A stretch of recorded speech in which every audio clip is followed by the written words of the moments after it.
In 5, 4, 3, 2, 1. What's up, everybody? Welcome to a very special episode of the Genius Brain podcast. Hailing all the way from Canada, we have Russell, formerly known as D Pride, which is crazy, man, because you know what's interesting, man? Now, I've been following you for a while, right? Since you were like super young.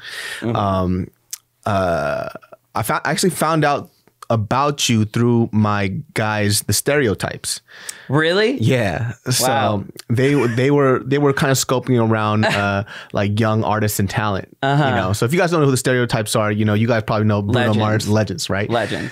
Just fucking killing them. Shout out to them, by the way. Yeah. I had a session with them when I was like 19. Exactly. So and it was a dream come true. Like. So they were asking me. So I know John. So John was asking like, "Yo, have you heard of this kid D Pride?" And I didn't know who you were at all at the time, just because I just wasn't really on YouTube that much. And for me, I just remember the music scene on YouTube at that time, anyways, was like it was all just covers, right? So nobody was really doing original music. Yeah. So like for me, I was just rather listen to the original music at the time, because when people were doing covers, they weren't flipping it. They were just trying to get like a really cheap beat of it, and then, you know what I'm saying? But then when that started to evolve, that's when I started getting really into covers. I was like, oh, yo, these people are really putting new spins on things. When you switched your name over to Russell, I had no idea where you went. You didn't give anybody a fucking heads up. Yeah, that was kind of the aim, I guess. Yeah. More so because at the time, I knew I had a good little base of people, like a good little core base of people that would follow me throughout the transition. Yeah. And then I knew that I was dumping out a bunch of fans that were kind of like halfway there. Not saying that you were, I'm sorry. I was just like, where did he go? Yeah, there were, I knew I had a couple, and I won't say fickle because that just seems so like aggressive, but yeah, I had a couple half listeners, a couple meaning a lot. Yeah. And rightfully so. I mean, I was in the covers business per se, you know, like a lot of the cover fans aren't really the most, you know, they don't really show the most longevity because they're there for that reason. Oh, yes. And I had a lot of fans, and big kudos to them, that were there for the sole purpose of like, I like this guy no matter what he does. Yeah. So I was like, okay, maybe I'll do the name transition along with these people and take the hit on certain bookings that I would get for being D Pride. You know what I mean? Like, I guess my washed bookings per se. Yeah. I didn't want to do those. I felt like that would muddy my name. And I'm big on taste, and I'm big on brand. For sure. But I'm also big on brand not being forced. I never wanted it to be forced. I felt like at a certain point in time, D Pride started being forced. So that's why I was like, you know what? I'm going to take the hit. I'm going to take the hit right now. Not many views are going to pop up at first. Not many people are going to get it at second. And again, people are going to tell me I'm stupid for 3. But at the end of the day, I really believe in what my brand is, and I really believe in myself. That's a big move, man. That's actually kind of frightening for an artist, you know? Yeah, I really wanted to fight for that. I felt like I was more than the YouTube cover kid. 100%. I felt like even when I first started, I always felt like I was bigger than that, but it was just not even degrading it at all. I'm just saying I was able to get out of that box that everybody kept putting me in, including the people that, you know, gave me opportunities. Well, yeah, I think it's because when you start off doing covers, I think a lot of people forget that, you know, who are you as an artist, right? Because at that point, you're just taking somebody else's work and then doing whatever you want with it. Yeah. But then there's this like evolutionary step that I don't think a lot of YouTubers took, right? There was a cover band on YouTube. They were an actual band. What the fuck was their name? But all they did was covers. Do you know who they are? There was a lot of them, to be honest with you. But they would just make millions and millions and millions of views only on their covers. But then when they would pop out an original, nobody would ever listen to it. And, you know, it was like, there's two sides to it, right? It's like there's the fickle fan side, but there's also, well, you didn't develop yourself as an artist. So when you bring out your original music, people are like, what the fuck is this? You know? Yeah. Funny enough, at a certain point, and all kudos to the label that had signed me before, they were really with the vision of me writing my own music. I had always told them, like, this is what I do, I know. And they got it from the jump. Yeah. So I just, thankfully I had a support system behind me. But I also do know the mistakes and the the negative things that of course got attached to that. And that was like kind of, when I was a kid, I always thought that hits were the thing. You always needed a hit, and in the pop era, that's where, at around the time I was like, I had to be 19 or 20, even before that, probably 17 or 18, just like in the pop era. That's what was making money. That's what was making moves. Yeah. No, that's what was mainstream. And, I got caught up as a kid on being famous before I got old. And I think that's a big problem with a lot of fast, dude. You popped off fast. Yeah. And I was almost, and I can't say that, I don't want to self-proclaim this. So, just, a little heads up on that. But I feel like I was, from what I hear, at least, I guess I was a pioneer of a certain thing. Oh, for sure. Because funny enough, now I'm seeing more than ever as the reinvented me that a lot of people are much more appreciative of my past.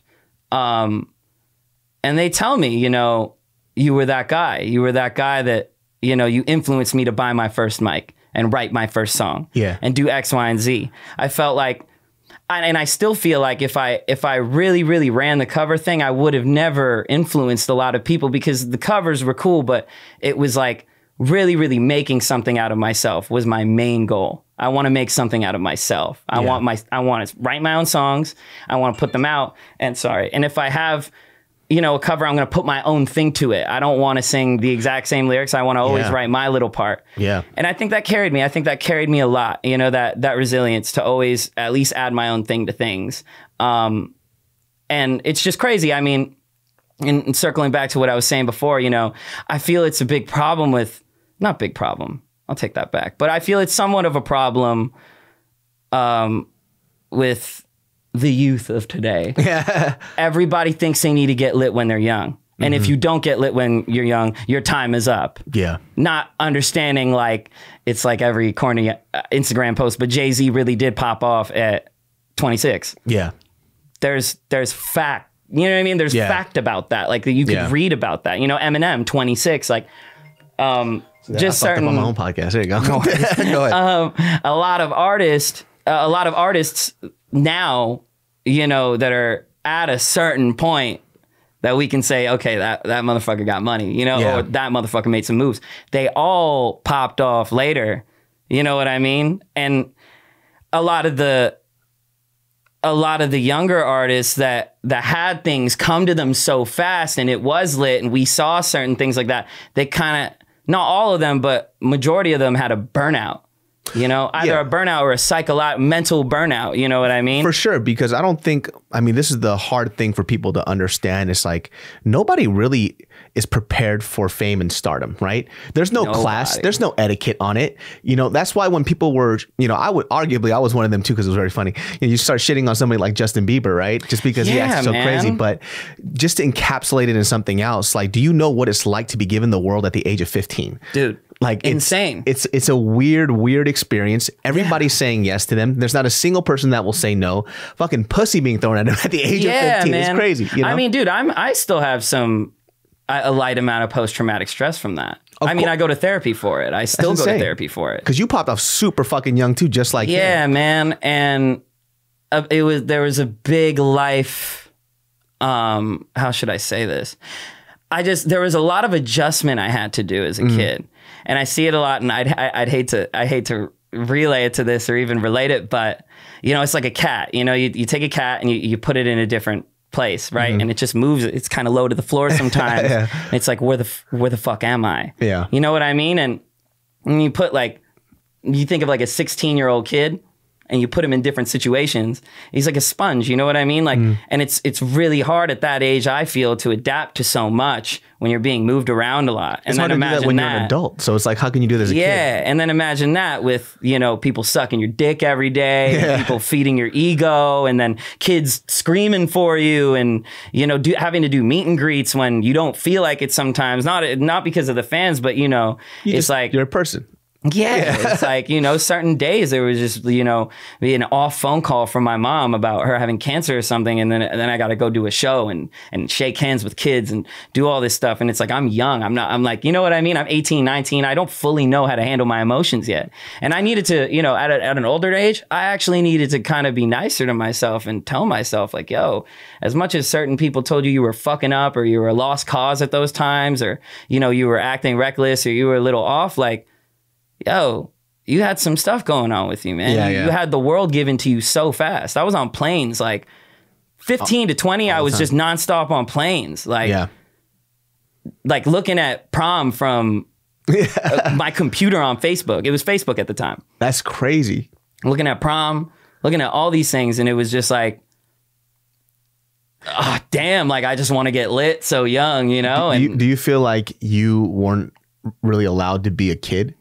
Do you think that that was kind of hard for you? Just because like I see somebody at the age of 15 who's like popping off, but you kind of become like the voice of the youth a lot, right? And even though you don't really recognize it, there's a lot of responsibility with that that's kind of put on your shoulders without even being asked. A lot of pressure. You know, you're not even asked if you can handle it. They just go, but yo, I look up to you. I want to be just like you. But you're like, yo, I'm 15. Who's my idols? Yeah, you know? man. You know what it is? I don't want to play victim to the situation because that would be shitty. I'm not going to play victim. I know that I played a 50% part of that. Yeah. You know what I mean? I wanted to be a child star. I wanted to be lit quick. Yeah. You know, so that's also I take accountability for that.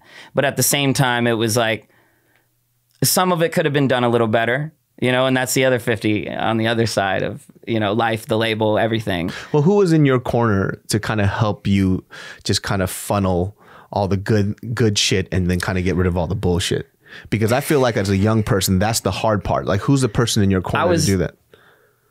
I can't say nobody, because a lot of people were in my corner, but I don't think a lot of people really, really understood me, except for my mom. Yeah.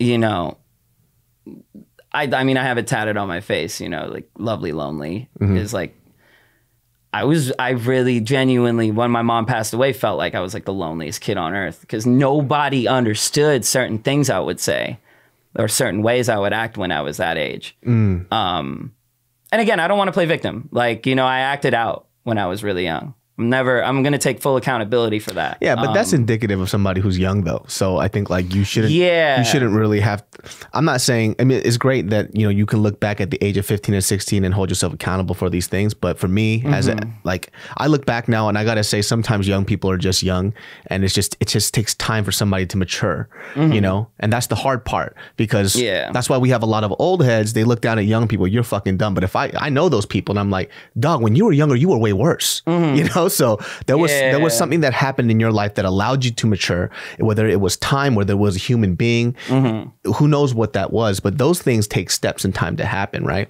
So yeah, I mean, there's accountability that you should take for it, but there's also time where you were a kid. And most 15 and 16-year-olds, they don't go through what you went through, you know, and that's the hard part too. That's why it's like, I always wonder in somebody like in your case, like if, you know, who was in your corner, like that could really be like, yo, stop. Or listen, you know, or some shit, you know? I feel a lot of people, you know, the label was. Yeah. At times, though, because I also do feel like, respectively, I don't want to air their business out. That's just not how I am. But I will say, I had went through a lot of, like, hypocritical confusion. And again, they were younger at this point in time, too. And a lot of the people that were in my corner were younger. It was a different time. But it was just certain things like, you know, you got to work hard, bro. Everybody, you got to steer your ship. You got to be the leader. You got to be the leader of this shit. I'm 19, mind you. I'm 18, 19. What the fuck do you mean? This is like, what the fuck? Like, my friend just got his first car. Like, what the fuck do you mean? Like, it's like exactly. What? Like, how do you know? And it's weird to tell a kid that. I look at now, like, I have somebody around me at this moment. He's part of my team. Shout out to Jack Peros.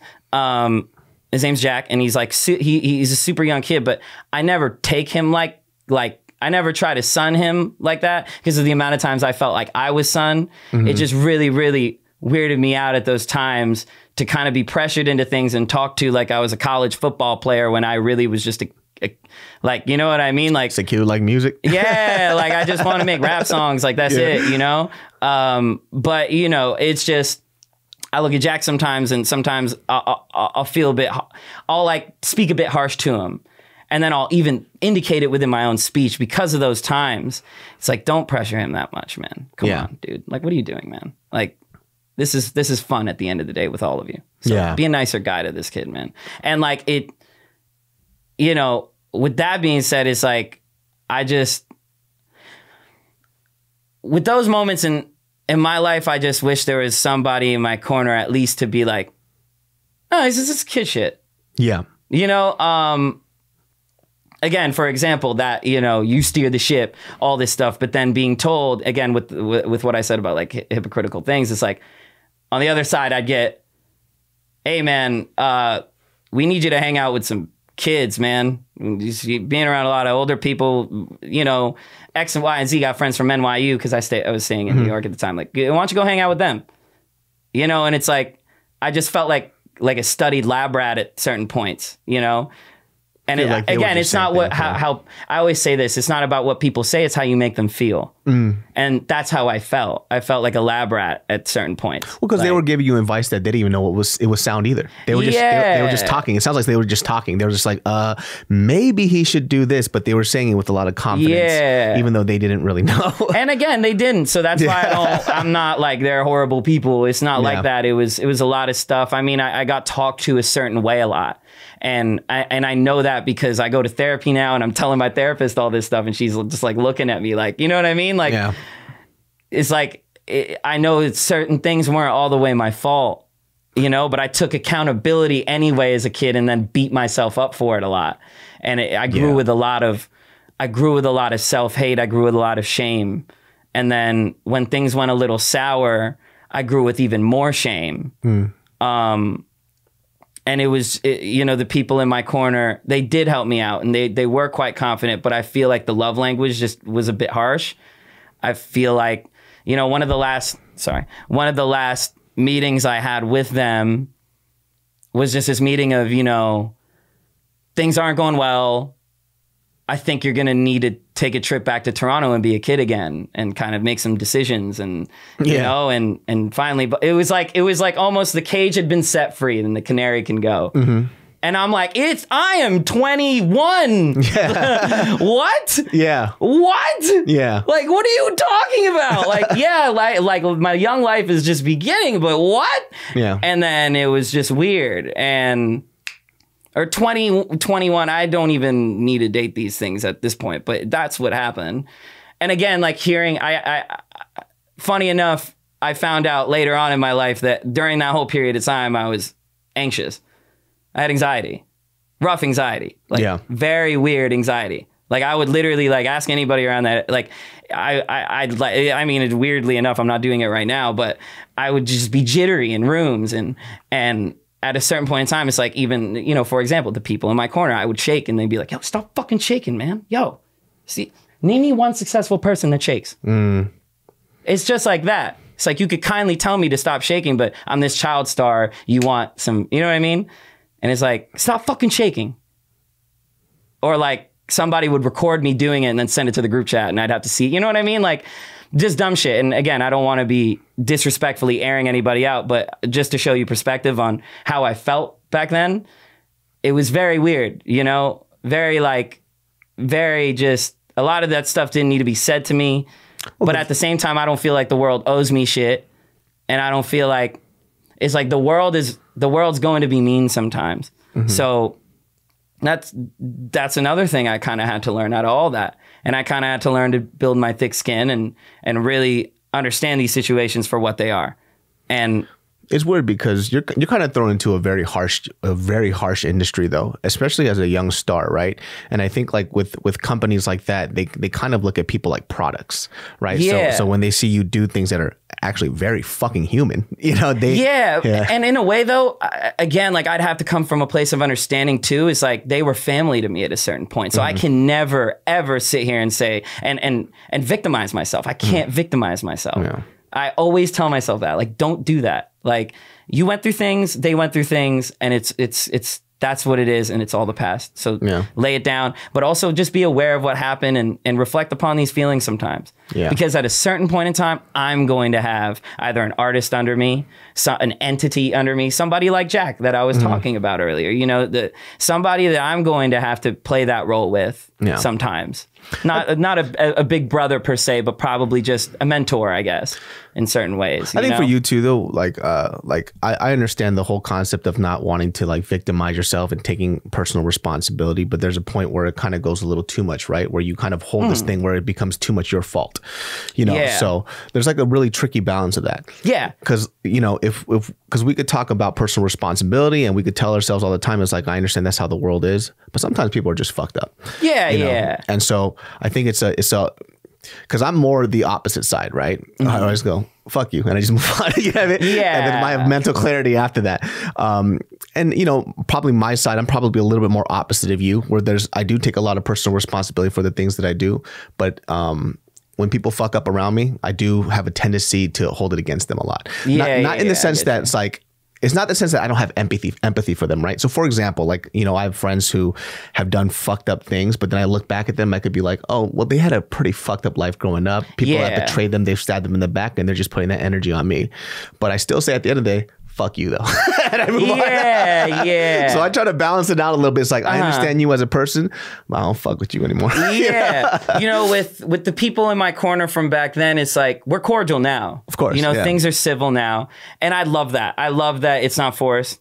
Everybody said sorry to each other. Everybody has paid their respects to each other. But at the end of the day as well, you know, there are certain things I don't forget. And there were certain moments, you know, in those times that embedded into my personality in a bad way. And I'd like to be aware of that. And I'd like to, of course, gradually change that over time. Because you absorbed a lot of that as a young person. Yeah. And you feel like sometimes it leaks out. Yeah, definitely. This podcast is brought to you by Purple, my friends. I have never slept any better until I fell in love and put my beautiful body on a Purple mattress.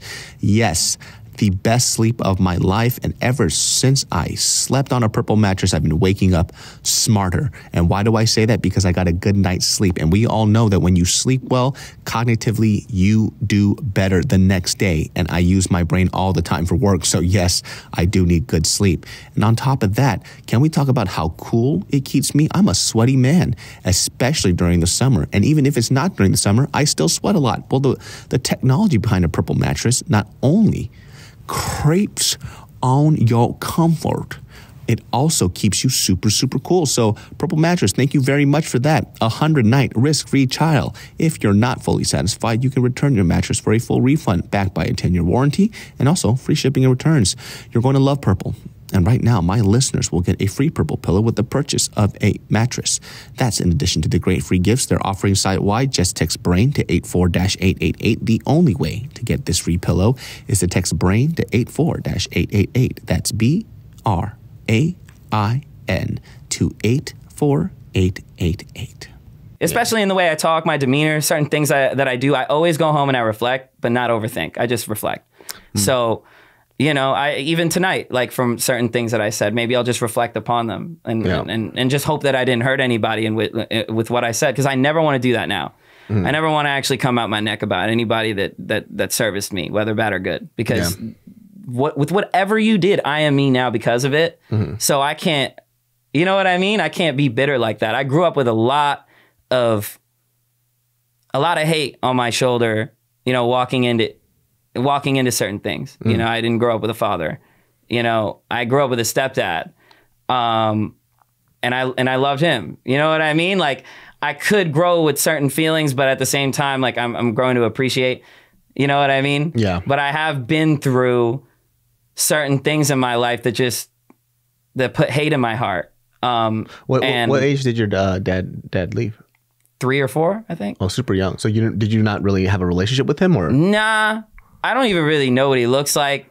Oh, really? Yeah, like I don't really know him like that. One of the last times I heard of, and I'm just going to say this because I can say it and whatever, it's my life. Yeah. And people can take it how they want. But one of the last things I heard from him or about him was he wanted forgiveness from me or something.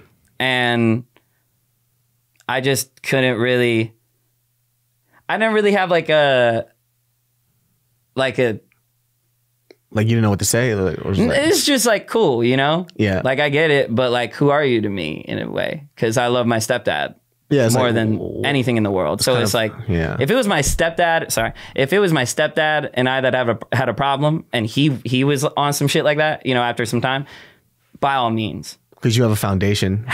Hell yeah. Like my stepdad is he's the greatest person in the world to me. Like I love him. I idolize him. So it's hard. So when he asks for forgiveness, like, I don't even know. Yeah, I don't know you, what bro. What am I supposed to say? And it's not me being bitter. Like a lot of people take it as like a bitter thing. I just take it as like, I don't know you. So I can't. Because even if you said the word, like, you don't even know if you mean it or not. It's just like, I guess I forgive you, but forgive what? Like, I don't know who you are. Yeah. But you know, again, like I don't have hate in my heart for him. Like he made me. Yeah. It is what it is, you know, but at the same time, like, I just don't know you. So it is what it is. But you know, that one of those situations in my life, like that's a situation in my life I could look back and be like, okay, that, you know, that was one of the chips on my shoulder walking into life. You know, I had a lot of them. But I think now I feel I'm going through somewhat of a resurgence. So a lot of just negative stuff is kind of flushing its way on out in a great way. That's a good thing. I mean, I'm glad you're going through therapy a lot, just because I think someone, especially all the stuff that you went through, it's kind of good to have that person in your corner that could help you talk your things out, right? And really listen. Yeah. And, you know, to take it away from me too, I feel like a lot of artists, you know, if they have expendable money, should try it out. Because hell yeah. This industry is really, really draining, like mentally draining. Oh, it takes your spirit out. Yeah, you just get caught up in so many expectations. Like you have to do this. If one song was good, you got to follow it up with another one and all this stuff, you know? And I could sit here and complain about it all day, but it's like they tell you from when you're young, you know, you can't hate the player, you got to hate the game. Yeah. You know, so it's like, I don't hate anybody who gets up there, but at the same time, I could hate the game all day, but I'm playing it. So it's like, yeah, like whatever, like entertainment's very difficult, right? And so even for me, when I was younger, I wanted to be like the biggest stand-up comic on earth, right? And then this was the only thing that was running through my mind, right? Aside from like trying to do music when I was younger, and then I wanted to be a comic, and so I let go of that. I was like, I'm a better comic than a musician, so I moved to comedy. You're a great musician, by the way. No, like your voice is crazy. It's hard. It's hard. Your voice is crazy, though. But see, that's kudos to you. That's the thing about music, though. It's like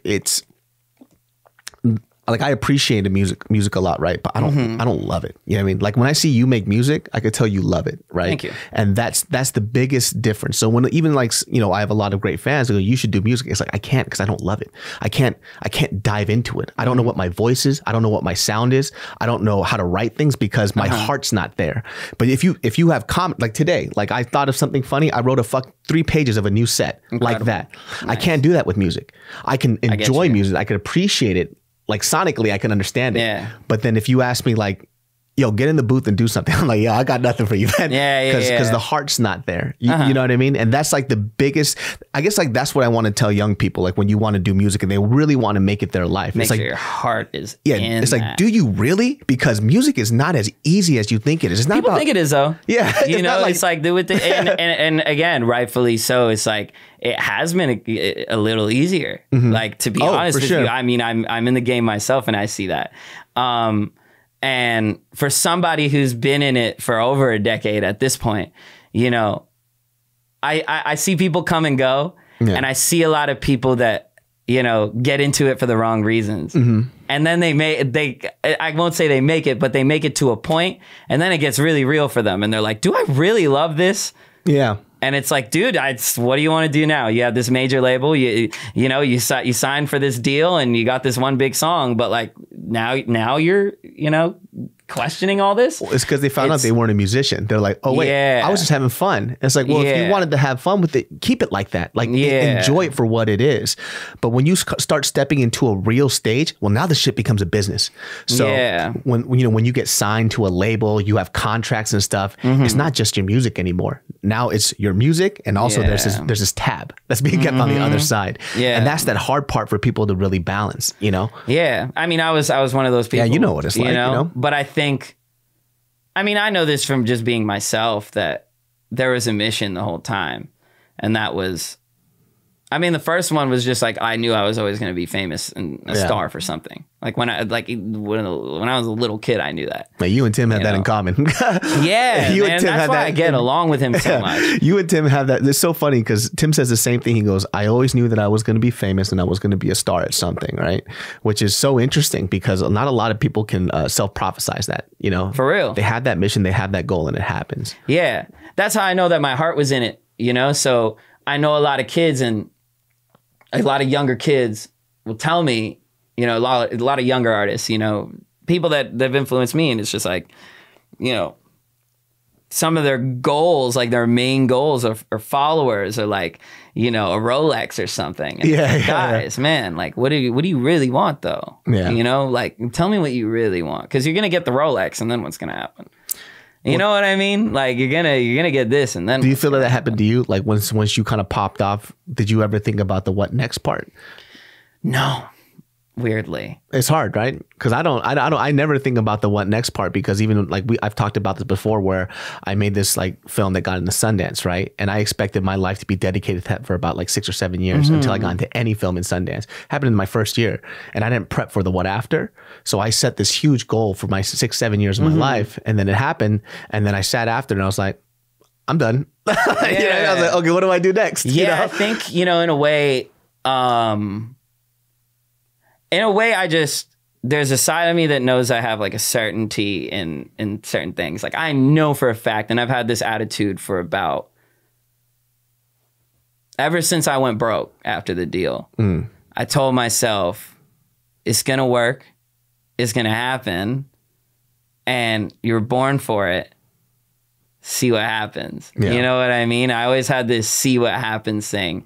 But the thing that underlied all that the most was, the moment they let me in, I'm fucking swinging. Yeah. I'm going fucking hard. Yeah. Nobody's stopping me. Not a single soul is going to tell me that it's not my time. Yeah. So just sit back, have everybody shit on you, be overlooked for a bit.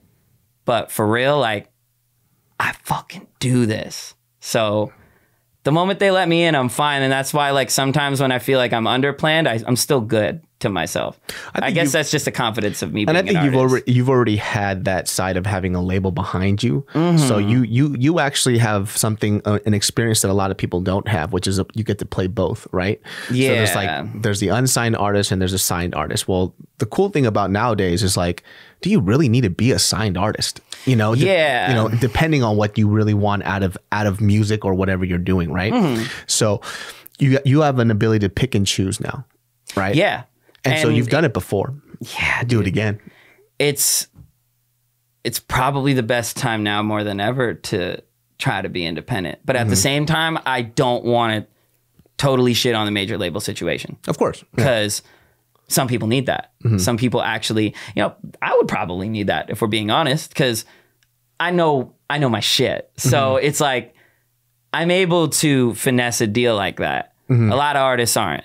They really aren't. I mean, you know, a lot of kids are misguided, so they get into certain deals where it's like they just want to get the fuck out of their area. You know what I mean? Yeah, like, yeah. So it's just like, fuck it, I'm a fucking sign. Yeah, you just get that 360 Bentley. deal. Yeah, like, you know, you take all my merch. You know, for me, it's like I get deals all the time of like, you know, everything looks good, but then you see like one little fine print. Oh, and that fine print is like the fucker of everything. Yeah. It's like, oh yeah, and we want your whole back catalog from prior to this. Oh, and we want 70/30 on merch. Nah.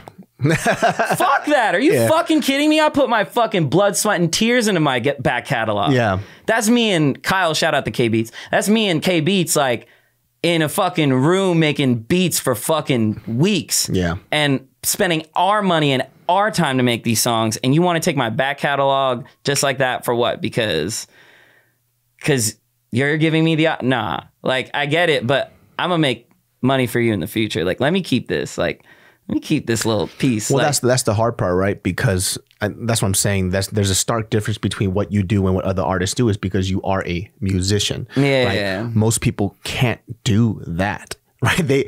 They can get a track from somebody else. They really don't know where their input is. They don't know where to put the drums. They don't understand all these type of things. They don't understand why things sound sonically good or bad. Funny you say that. I feel like a lot of artists now are like, they've gotten to this like egotistical point now where they don't want to be fans of shit. There's this like, I don't want to be a fanboy. I don't want to be a fanboy. Like, that's crazy. Shut the fuck up. Like music, man. What the fuck is your problem? Yeah. You know, and it's weird because there's this like cool guy shit in the industry, and everybody says like, LA is fake. LA is fake. Like, not really. Like, I used to be one of those people. I'm telling you, I used to be one of those people. And Tim's right. Whenever Tim talks about it, like, I actually, like, I'm like, yeah, preach, dude. Yeah. It's like, you just, a lot of people just act too cool. Yeah. They don't want to listen to other people. They don't want to, like, I buy merch from artists I like. Oh, for sure.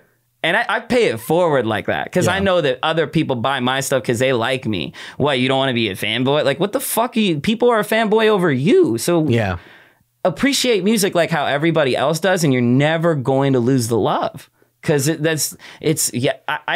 I love.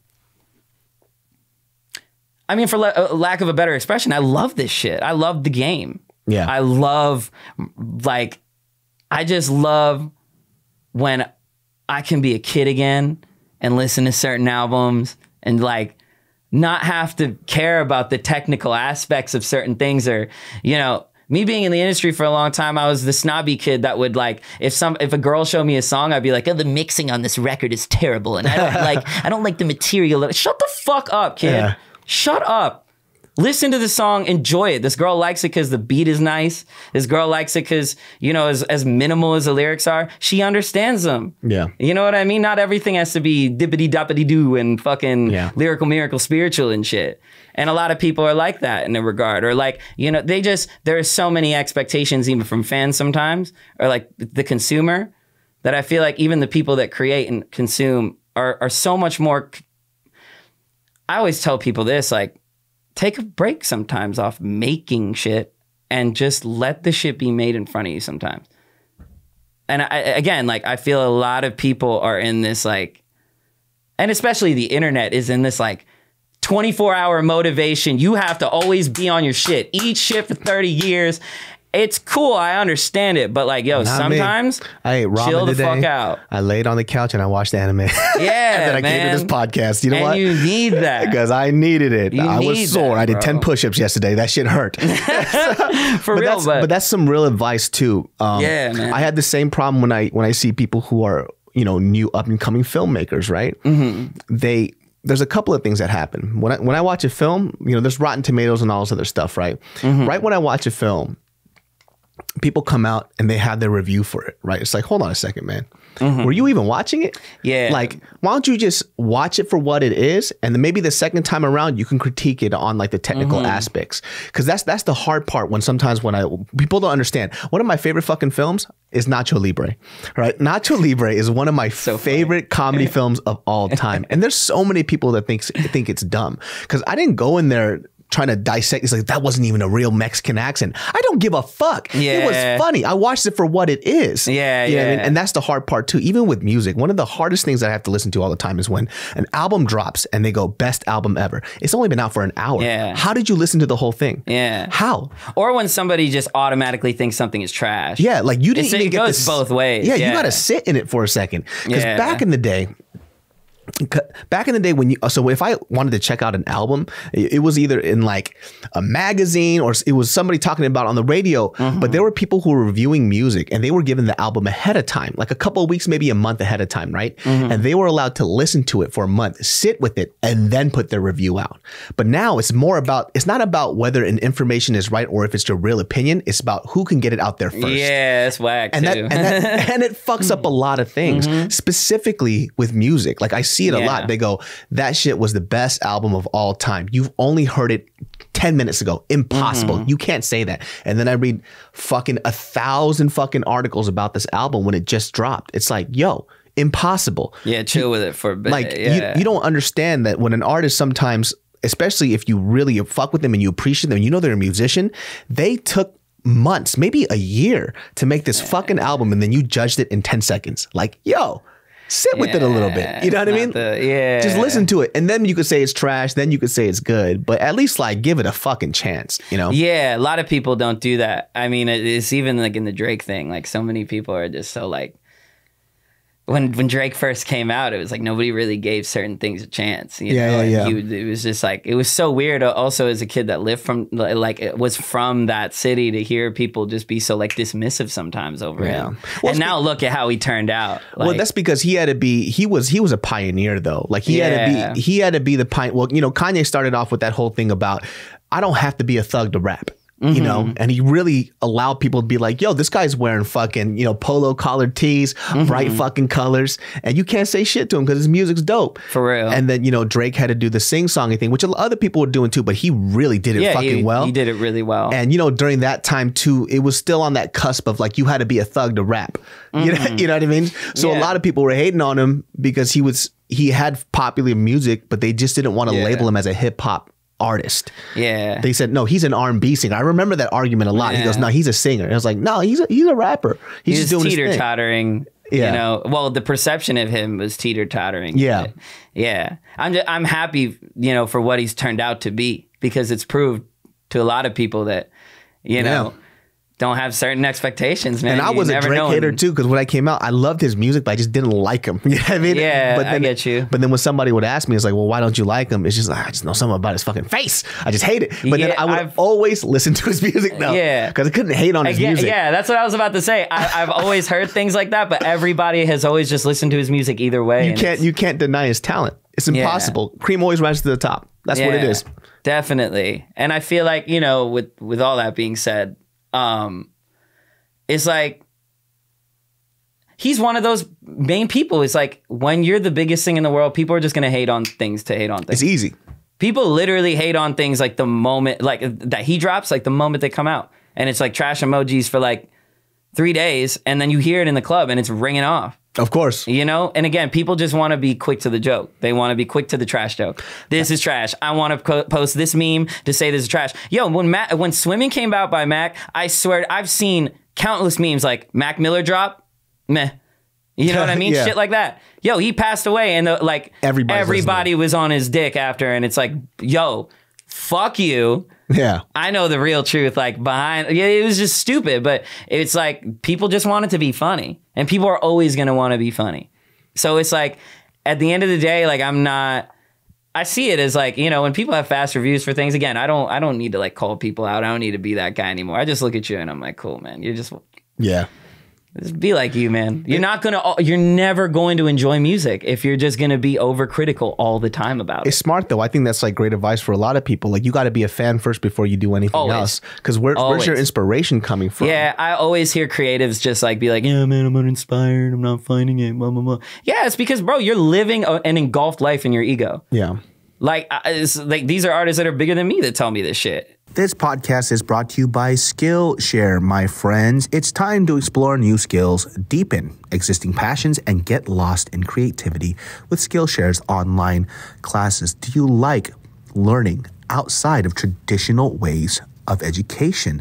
For me, I love Skillshare because I have knowledge at my fingertips, because there is a huge library of knowledge for me to access on my own accord, on my own time, when I am ready to learn, because I love pursuing education outside of traditional education. I like learning the way that I want to. Now, for those of you who don't know what Skillshare is, let me just break it down for you. Skillshare is an online learning community that offers membership with meaning, with a lot to explore, real projects to create, and the support of fellow creatives. Skillshare empowers you to accomplish real growth. And guess what? It's also incredibly affordable, especially when compared to pricey in-person classes and workshops.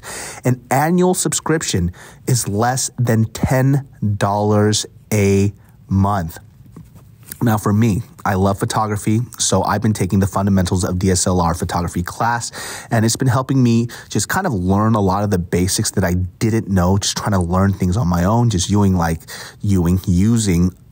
just like online stuff that was very vague with things. But when I take like the Skillshare classes, it helps me really just hone in on a lot of basics that allows me to expand into more complicated things. So hop on that. I love Skillshare. I use it constantly. So Skillshare is a proud sponsor of Genius Brain. Explore your creativity at Skillshare.com/brain and get 2 free months of premium membership. That's 2 whole months of unlimited access to thousands of classes for free. Get started and join today by heading to Skillshare.com/brain. That's Skillshare.com/brain. It's like, who are your favorite artists right now? Drake, of course. Drake, Gambino, Childish Gambino. I feel like I relate to him a lot. Trying to think. The Baby. I feel I relate to him a lot. He's fucking fire. He's like one of my favorite new artists that came out. Yeah, incredible. Well, to me, he's a new artist anyways. Incredible. Like just from the visuals to everything. And he's very hands-on from what I hear. So. I just like him as an artist too. Like the confidence he exudes. It's like, damn, you look like you've been doing this since you were a fucking child, dude. Yeah. Like, yeah, and it's a showman's confidence. He has just very... He's just like, he's one of those figures in a room. He'll walk in a room, you'll really see, you know, and that's a true, you know, he's one, you get one every like 2 to 3 years. Yeah. You know, a superstar.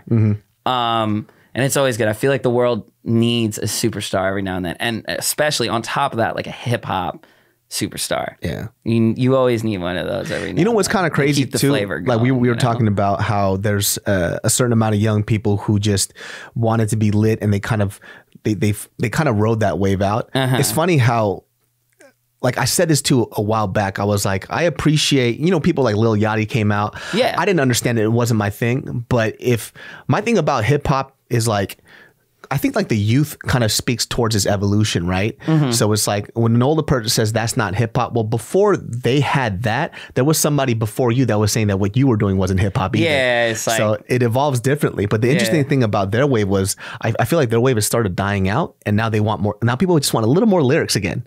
Yeah. It's like it was kind of weird how that shift happened, where they were just like, nah, I just want the Casio keyboard, I want some random drums, and I want some fun music, and it's still there and it's still popping. But now it's starting to go back a little bit, where people are looking for a little more substance again. Yeah, you know, it had its period of time. I had to sit that out too. I knew that too. As an artist myself and as a rapper myself, I kind of had to sit my rap stuff out for a bit. Yeah, because shit was a little too wordy. I put out an album called Russell, and it was like I have the track list like tatted on my leg. Like it was very important to me. Yeah. Still is till this day. I feel like it's one of my greatest works of art that I feel like people should definitely appreciate. But again, that's me saying that. So now you fucking appreciate it, bitch. Yeah, yeah. I would never want to force people though, but I feel like that. But I put it out. It was a very cinematic album. A lot of it was almost like a tell-all in a sense, and I think I released it just at the wrong time. That's it. I feel like it was a great album, just at the wrong time. You know, it was in an era of a lot of minimal music making, in which again, like I can't hate the game. Yeah. It was frustrating. It was very odd to kind of go through that, but I couldn't hate the game. You know, these kids have to pop off. That is all. And but who knows, right? Because it's funny because even though you say that, like those songs are still getting spins as we speak. Yeah. You know. Oh, I know for a fact. Like I know for a fact when, and I say when this shit really, because like my goal is like superstar. Like I'm gonna be the biggest thing in the world. Yeah. When I get to that point, all that old material is going to be rediscovered and enjoyed. You know, even my D-Pride stuff, like I have clean music. Like I could play that for my kids. That's dope. My own stuff. Like what artist can do that can pull up their old music and be like, oh, I didn't cuss on any of this? Yeah. Here, I'll play it for my kid. My kid can see the legacy from there. And I think the cool thing is, especially about your music, I think like when you rapped or when you created music, it was very representative, and it still is representative of what you go through at the time. Like you never spoke about stuff that you didn't go through. Yeah. Right? I felt like at a certain era I did though. When you were super young. Right? Yeah, yeah. But it seems like your music now is like extremely very honest. Yeah. Do you think that has to do a lot with like your mom passing? Because I know there was a point too when I was following you, like you just disappeared and you were gone. And you know, I didn't know what you were going through because I didn't know you on a personal level. I was just a fan at that point, right? Yeah, my mom passed away and I felt like... When was that, by the way? Was that 2015? Okay. It was like, as a creative, I'd never been more motivated than ever, but I knew that there was a lot of work to be done on me. Yeah. So in terms of just like disappearing, again, it was for the better in a certain sense. Like I kind of needed to step away from being I didn't like that like certain aspects about myself are like excused. You know, he's Asian, so he gets a little bit of a pass because we don't expect, like, you know what I mean? Or like, he's young. Wow, he's so much younger than everybody. And he's like, I hated things like that. I just wanted to be considered as good because I was good. That's the hard part. Exactly. And I felt like sometimes you just need to step away at that point because people will just take you for granted. So, when I did that, I reflected upon a lot of my music that, you know, was very like, I don't drink, I don't smoke, I don't do this, I don't do that. You know, it's like, I was just saying so many things at the time that were like, very like, this is me, you know? And it kind of made it weird in the long run when I wanted to drink or when I wanted to do certain things. 'Cause I felt engulfed in like, my musical beliefs, like, oh man, I said this on a song. Well, I mean, and it restricted me from a lot of life. Of course, but you know, that goes, once again, you got to realize that goes back to you being a young person. That's young people Very shit. young and impressionable, You know, because when I was younger, I hated beer. And then what my mom says too, I started liking beer a lot. And my mom was like, didn't you hate beer? I was like, yeah, I did. And she goes, you know why? It's because life gets bitter, so beer tastes better. You know, we can't get married. So like, I used to be that kid on my records though, that'd be like, I'm never going to do this. Yeah, and if anybody blah, blah, blah. And it's weird because I'll have fans that hold me to that. Everybody you said says you were never going to do this and all that. But I never really care. Well, I said I wasn't going to have pussy before I got married when I was younger. I was a hardcore Christian kid and I swam in that shit. So I'm okay. There's a lot of things that we say when we're younger. And it's because I don't like this trend of people not understanding that people can change and they evolve. Thoughts change all the fucking time. People can go back to every single one of my old videos. Like, yo, David, didn't you say this? I did say that. I believed it at the time. I don't believe it now, motherfucker. I said that Cosby wasn't a rapist so many times, but he raped. It is what it is. I've said I'm like the biggest hypocrite on earth. You know why? It's because I'm a very passionate person. So sometimes when I say things, it's rooted in truth at the moment. But if somebody allows me to listen to the truth, or maybe they can persuade me, then of course I'll deny it. I'll be like, I said you're it, not like that dude that'll just like be right when he's wrong. I'm not dying on any fucking hill, dude. Like it's not my thing. Like that's good. That's a good trait to have. My career has changed multiple times. Like I said, originally I only wanted to be a stand-up comic, and I found out while doing YouTube that I don't really like doing stand-up comedy. It's just a hobby of mine. I just really like helping people. That's the biggest thing. And it was a long road to get to that point. It's like, well, why did you do comedy in the first place? And I had to think about it. It's like, well, why did I do comedy? I just wanted to make people laugh. So do I really want to do stand-up? Because I could help people and make people feel good through any other avenue besides comedy. Yeah, you see where you fit in. Exactly. You know? So then I started then I started doing YouTube. Then YouTube was making people laugh, but it wasn't stand-up. Yeah. Right? So there's a lot of different things that you find out when you get older. You just can't marry people to the stuff that they say when they're younger. Yeah. Just because people change. Yeah. I used to, and again, going back to what we were talking about before, it's like with my lyrical content, I used to want to make sure that I was like a role model at all times. I look back at shit now and I'm like, I really don't care if I am or if I'm like, I have the conscious in my head to always be, you know what I mean, progressive. But my niche is in positivity. Like I can't fucking do that. Like, I'm very happy on the internet and I am happy in real life, but I'm also like reality, like happy. You know, I'm happy when I need to be. When I'm not, I take a break from it.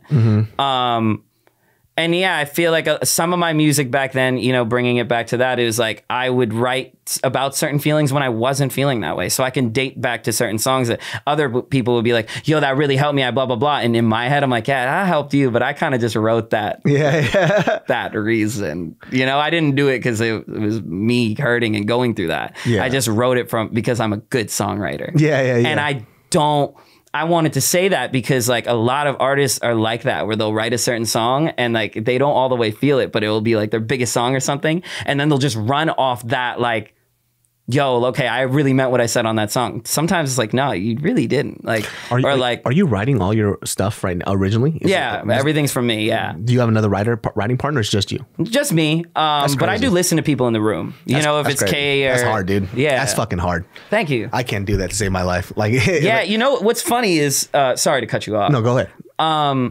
a lot of my songwriting, and I tell everybody this, a lot of my songwriting came from being shunned. Like a lot of that skill from songwriting came from being shunned. I was like around a lot of writers in my time in the industry. And dude, as a kid that does this, like I fucking do this. To be put in a room with like 8 other people that have publishing advances, they're all there because they got signed, and then this fucking publishing label, they all got their new Christian Dior's on. And you guys got the whole just got my advanced starter pack, and I'm in there and I'm supposed to be in this writing session, and it's fucking like 8 other people just singing like, girl, you know, girl, you know. Girl, you know, what about you, bro? What do you got? Girl, you know, girl. And it's fucking like 8 hours passes by and I'm sitting there like, yo, you all are living in too much luxury. This song would have been done in like 30 minutes if I fucking touched it. Yeah. But I've just been sitting here trying to absorb because everybody in the fucking industry has been telling me, don't get it too ahead of yourself, like blah, blah, blah. Nah, like I can write better than all these people in this fucking room, and I'm just sitting here seeing how fucking privileged everybody is. All you work out of big studios. I work out of, if I fucking go through a problem with a girl, I'm running the fuck home and I'm writing about it. Yeah. And I have my mic there and I'm gonna jot all this the fuck down. It's all gonna sound mad honest. But it's like, and again, I can't hate on writing camps, but writing camps just have this like thing that burns the fun and burns like the real passion out. Well, because so they're just looking for points. All of them are just looking for points. Yeah. Like hey, remember I said that word? I want my points. Yeah. Like, all right, bro. Yeah, and it's like so whack because it's not collaborative. And that's why I like producers more than songwriters sometimes a bit, because producers really, like, shout out to all the producers too, they work so cooperatively, like laying certain drums down and then like producers landing out loops and samples like Illmind, and that community is so supportive sometimes. So, like with songwriters and artists, like there's a little bit of an ego and everybody just wants their time to shine. So then you get these sessions of people just trying to butt in with their ideas the whole time, and it's like too many cooks in the kitchen. And I couldn't stand that as a kid, because I'm like, this isn't collaborative. This is just people just trying to, everybody's just trying to explain how big their dick is right now. Yeah. Nobody's really trying to fuck this girl. Do you know what I mean in that metaphor? Yeah. Like, yo, one of y'all got to try. All of you are just sitting here being cocky about it. Nah, I'm the type of guy that is step forward and ask her for a number, because I really do this. Do you get what I mean? Yeah. Like, I will step up and I will write the whole first verse in front of you and the hook and show you that I'm enjoying myself because I have it playing. I'm cutting all my own vocals to it. I'm hearing it play back and I'm being happy with the playback instead of like second guessing myself because 8 other people are in the room and there's, that's what I'm saying. And like, on our rider, we have all that, like too much luxury can kill you sometimes. And a lot of these dudes got too much luxury, you know? And again, bring it back to my point. I was always the quiet kid in those rooms. And I was always the kid that like, I didn't have the louder voice, so I didn't really have too much of an input, and I didn't have like the credentials so it was like, I'm going to do it my way. This is that I don't see that stuff as intimidating. A lot of artists do. And to any artist, don't fucking do that, because big studios are just bigger places to record your stuff. Yeah. That's literally it. That's one of the biggest lessons I've learned from this stuff. That's why I love fucking Lil Wayne. He just had an engineer go with him everywhere that he went, and he recorded in his fucking hotel rooms. One of my favorite like inspirational clips from him was like from his Sundance documentary, where he's like in the hotel recording Swagger Like Us. Isn't that crazy? And yeah, he just got like all his stuff aside. He has a like a duffel bag with a mic, and he sets it up and it's, no one on the corner got swagger like like, and he's really doing it. And like you see the screw ups and you see like all the takes. And that to me was like, it really expresses like, you don't really need the big studio all the time. You don't really need 8 writers to be around you, or all your boys, or a bunch of girls in there for the vibes. And sometimes you do need that. But a lot of people want to rely on that. Rely on yourself. Rely on your brain. Rely on your creativity. If you really do this, it's going to be anywhere possible. Yeah, you want to get moods, but you don't want to ever be dependent. Like a lot of people are dependent on getting high or getting drunk. I smoke a lot. I smoked before I got here, but I'm not dependent on that to, you know what I mean? Like if you didn't have, you could still do whatever you want to do. Yeah, dude. And I know that. I still write songs sober. You know what I mean? And it's like, I don't know how y'all do that shit, dude. I can't smoke to save my life. The moment I smoke, I'm done. Like I can't. My eyes glaze over. And I'm out. Yeah, it's a good feeling. I mean, when it's a tolerance thing. I feel like it goes hand in hand with music. I don't want to be too dependent on it with my music making, but it is nice. It's so fucking nice to record high. Oh, bro, I never knew how fucking amazing it was until I actually had to do it. Especially because you have anxiety. Like, that shit helps. Like, I use CBD all the time. Before I go spar, before I have somebody throw their fist in my fucking face, I take CBD drops because it helps me relax. Because then it's like, these punches are going to come and I'm going to see what happens. Yeah, man. And I feel like, it affected my life in a great way. Ever since I started smoking weed, I've been a little more laid back and wanting to figure out why I'd be mad at certain times. Because it's like a present thing. Even in therapy, I learned to sit there and, if you're kind of going through a little too much, like name 4 things in the room to yourself and like get present. Yeah. And I felt like I don't mean to bring weed in my mental health, but I actually felt like weed kind of gave me that presence. Like I'm going to smoke and I'm listening to the song and I'm channeled into this song. And now I'm sitting in this room. Holy shit, that's a beat. And okay, I'm right back in. Yeah. You know what I mean? Like some people fucking weed is magic for them, man. Yeah. Like, that's like my biggest thing. Cause I always tell people when because I used to be a youth minister, right? And so, after I stopped being a youth minister, some of these kids, obviously, if I saw them outside, they're living a different life. Maybe some of them aren't Christian anymore, but maybe they smoke or some shit, right? And they would always ask us, like, how come you never really, smoked or anything else? Like after I stopped, I was like, well, it's not because I didn't want to. It's just because it doesn't mix with me. Some people it just works well with. Some people it doesn't. It's just different, Yeah. And it works well with you, man. Yeah, I used to be a big hater. Rightfully so, in a sense, because the environment that I was around that was influenced it was what by it was weed, attached to. Yeah, it was always attached to like my certain friends that'd be video gaming until like 4, and then it's like they would have money problems, and it's like because all you do is get stoned and play video games. Yeah, those people don't need weed. Or certain friends that would just I'd have certain friends in my life that'd be like, yo, I was a young boy, so it was like. They didn't ever smoke weed, but they associated it with bad stuff because, of course, like times, right? I'm younger. You remember like times where weed was a little taboo. It was like it was seen as a drug. And I had people around me thinking it was a drug. And it's like, yo, man, I'm going to fucking beat your ass if you ever fucking smoke that shit. And it's like, okay. And then me having to fucking see that same person go take a hit and be like, yo, bro, you want to try this? And I'm like, you're a fucking idiot. Yeah. And I always associated it with that. And I hated on that until I turned older. And honestly, like it was a cute girl that got me into it. Tight. And I was just like, yo, what's the worst that can happen? I'm with this girl. I trust her. You know what I mean? If I green out, she's right here. Yeah.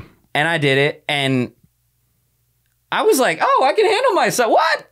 This is great. Are you kidding me? This is how you guys feel? Yeah. You know what I mean? Like, I'm in. Like, are you kidding? I can, I used to smoke cigarettes. So I smoked cigarettes when I started living in New York City.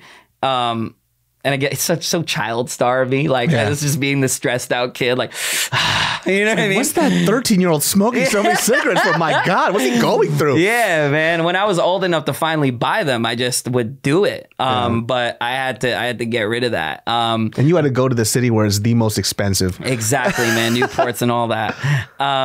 But, at a certain point in time, I was like, oh, this motion is like, this is the thing. It's the addiction. It's the deal sealer. Yeah. So maybe I'll just put a joint there and build my tolerance up. Because at the same time, I also saw that I was in a bit of an industry where like weed brought people together.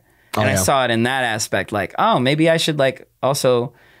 A lot of like times, like I would just see certain people smoke or like, certain girls, like they would just smoke and they just not have a buddy to do it with.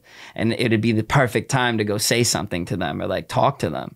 And I'd never wanted to meet that point where I felt peer pressure to do that. But that was in my head, that was like how I was as a person. I'm like always down for shit. Not like drugs, but if I see that it doesn't harm me and I'm good there, like I'm gonna go for it because there's some sort of certainty and like comfort there. So it's like, say, I don't drink like that. I get like, I'm a heavyweight in a certain sense, but I also just don't drink like that. I don't need to. I'm not the guy that's going to order a scotch every time at dinner. Yeah. But if I'm a situational drinker either. Like I don't drink at home. Yeah. But if unless I'm having, I don't know, like let's say the lady wants a wine or some shit, I'm good. Yeah. But you're not going to see this stock of liquor. You're not going to see beer in my fridge. But if I'm out and people are drinking and like, you want to drink? I'm like, I guess. Yeah. I know too, like at certain points, it's like, you know, if there's, say like, you know, somebody's meeting with me and it's like, they're off a vibe and they're very, very energetic and they went through a good day. And it's like, I'll see it to that. Like you've had a good day. You want to go have dinner with me and you're one of my friends and you want to go say, fuck it. Like I want, let's do it. Some scotch, you know, I need some whiskey. I'll jump right the fuck in, you know, and be like, cool. Cause I don't want to be that guy to leave you in that good mood and just have you know, I will always participate. And the same thing was with weed. You know what I mean? Like, I saw certain people that I was like, oh, that's not a bad person. And they are really indulging themselves and I'm around them. You know, I might as well. It's not going to hurt me. And, you know, I built my tolerance to that point where it couldn't. So it got me into a lot of good situations. It's interesting because I feel like weed kind of gave you control. Because like for me, weed doesn't give me control. Oh, really? Like I'm a overthinker. That's like the biggest reason why I can't sleep is because my mind races, right? And so, really? So when I smoke, it's terrible because my mind's still racing, but I can't sit in it. You know what I mean? So because I can't sit in being high, it's just me saying I want to stop being high. Wow. So I'm like the complete, my mind races all the time. Yeah. And it's like a good way to kind of have it be like, that's what I thought it was gonna do for me. Didn't do that maybe shit. Maybe it's just smoking the wrong weed. I'm just sitting there just like, I want to say some shit profound, but it's not coming out and it's starting to piss me off. Yeah. And my friends are like, you're the only person that smokes and gets mad. I'm like, I'm irritated right now. Yeah, it's weird because when I first got into it, there were a lot of like, you know, weed heads that would, you know, give me certain strains or like, and then again, you're like this kid that just got into it. So you're like, oh, all these people are delusional. It's placebo. Like, it's like, shut up. Yeah.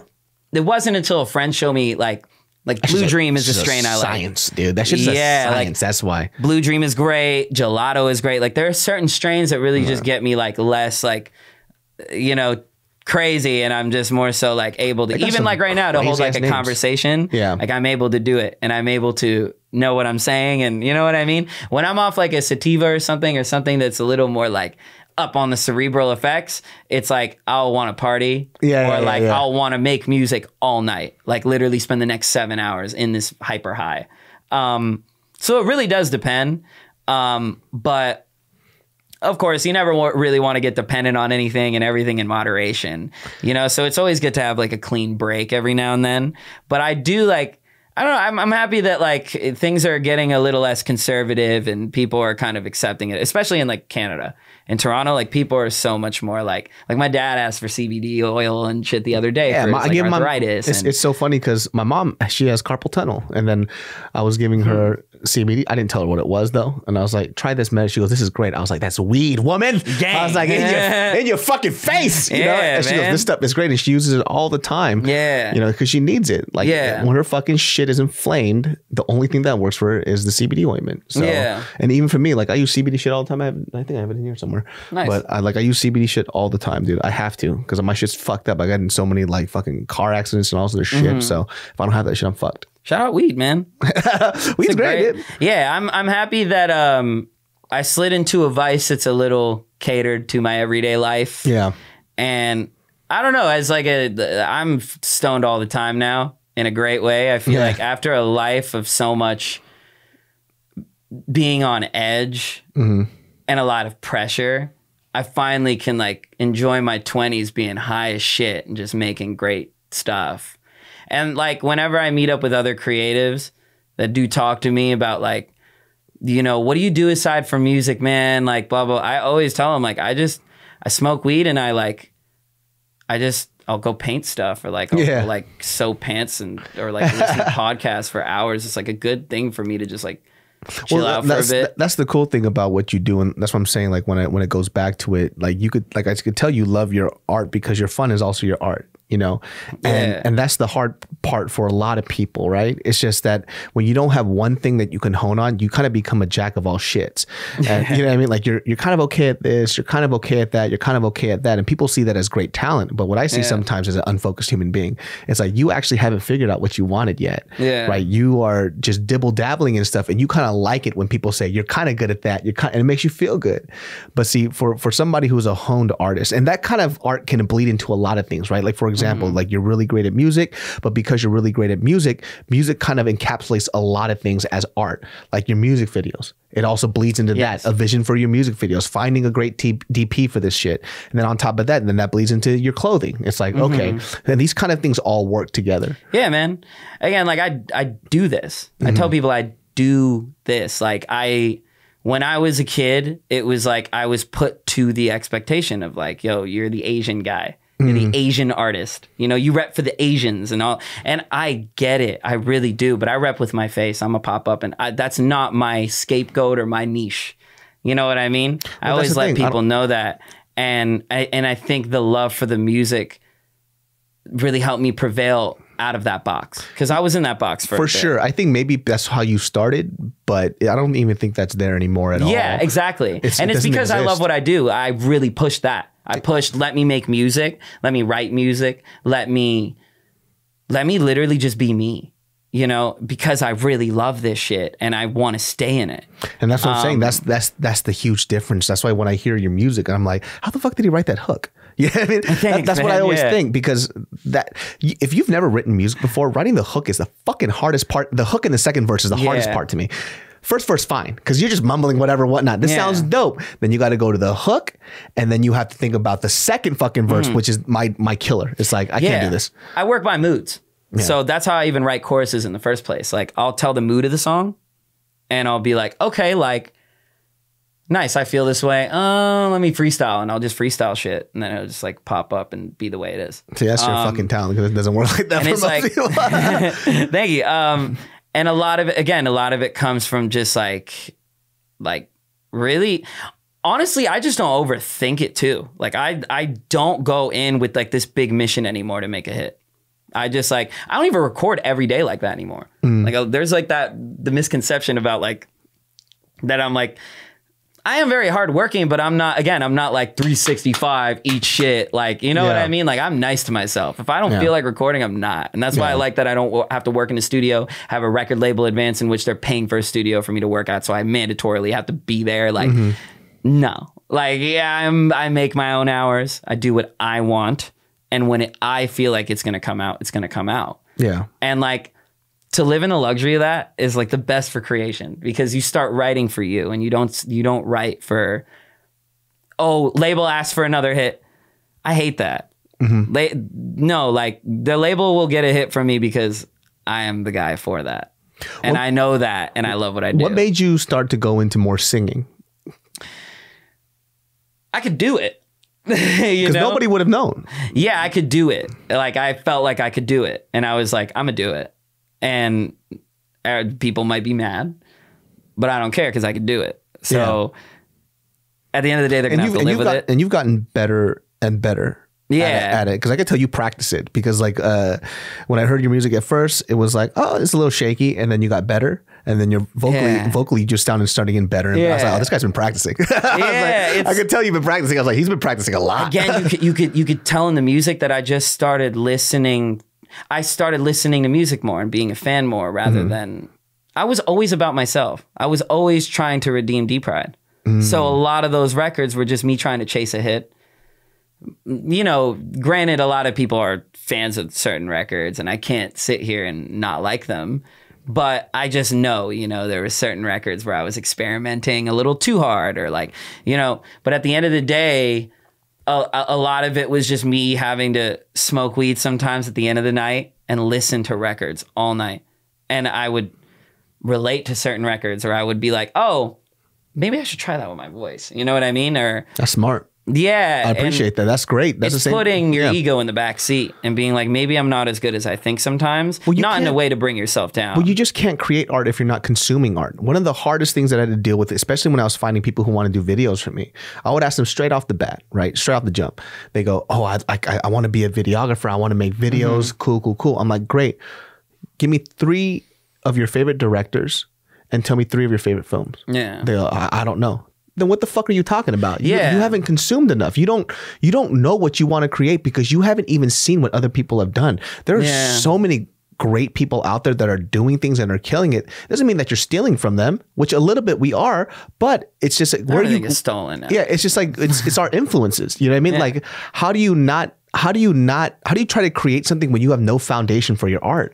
That's the crazy part for me, right? The greatest artists, if you ask them who their favorite people are, they go boom, boom, boom, boom. I grew up listening to this. I grew up doing this. And they'll give you timestamps and the like certain things that resonated with them. You know, like again, like there's this big like hip hop YouTube kind of perception of kids. Like they'll be like, and even they're like that with my music. Like fuck all this bullshit that's out. I listen to you, and I'm like, okay, express that you listen to me, but you don't have to say fuck all the bullshit that's out. Yeah, enjoy it. Yeah, as much as minimal as it could be or not satisfying to you. There's everybody that's got on because people like them. Mm-hmm. So as much as you get to sit there and hate on everybody, people like them. So you kind of got to see why they're on their platform. Yeah. You know, even for the songwriters and people I hate, I'm like, okay, you're here for a reason. So I can't all the way hate you. But at the same time, you got to just be open to it. You know, like, okay, I'm not the biggest fan of this, but if it comes on at the club, maybe I'll listen to it a bit, you know, or I'll try to see what girls think. I always try to see what girls think about certain music. You know, as a man, I just always feel like I hate being overly manly. Like I hate being overly masculine. I'm quite in touch with my feminine side. And that's why, again, going back to the singing thing, like people don't understand, like I really got along with girls growing up. Like I was I was always around like 5 girls, like always like, you know, that kind of kid. Like I leaned towards girls. I had, you know, guy friends growing up, but it was like, I was always going to pick the girls, you know? I grew up with a single mom. I loved to be hugged and loved to be around that. So like when I was learning how to sing, I wanted to sing so I could sing to girls. So I can be on stage and like have a face tattoo and like look at a girl in her eye and she would remember me for the rest of her life singing to her because one, my voice was great, but I looked like how I looked like. Like I'm this tatted dude and I'm like you're going to remember my face. Like that was I knew I had a look. And I knew even before the tattoos that I had a face that I made when I sung. I really believed it. Even when I didn't sing like that, I knew I had like a little bit of it, you know, in my demeanor. So I really stuck to that. You know, I stuck to the package of things. Like I'm melodic. I can hold a note. Let me keep doing it. Like I really want to like sing for these girls. I get confident when I'm around girls. Like that's the thing about me. I get confident in my art when I'm around women a lot. Like if I do a show and there are a couple girls like just off to the side a bit, oh, you will see me twirl, fucking dance all night. You know, especially if it's a girl that's like I really want to make her proud. There's a girl like, for example, like I know like right now, like I had these thoughts in my head and I daydream of just like her being like at the top and just me like performing literally for this crowd, but like she knows like the certain songs I wrote about her, I want to perform the fuck out of those. Yeah. Cause I'm just like, yo, like I love to sing. I like that. Like as much as I like to rap, I love when the lights go dim and the spotlight is on me and I really get to show people like I can hold this note. I can do all this and I had never been trained before in singing. I just have it.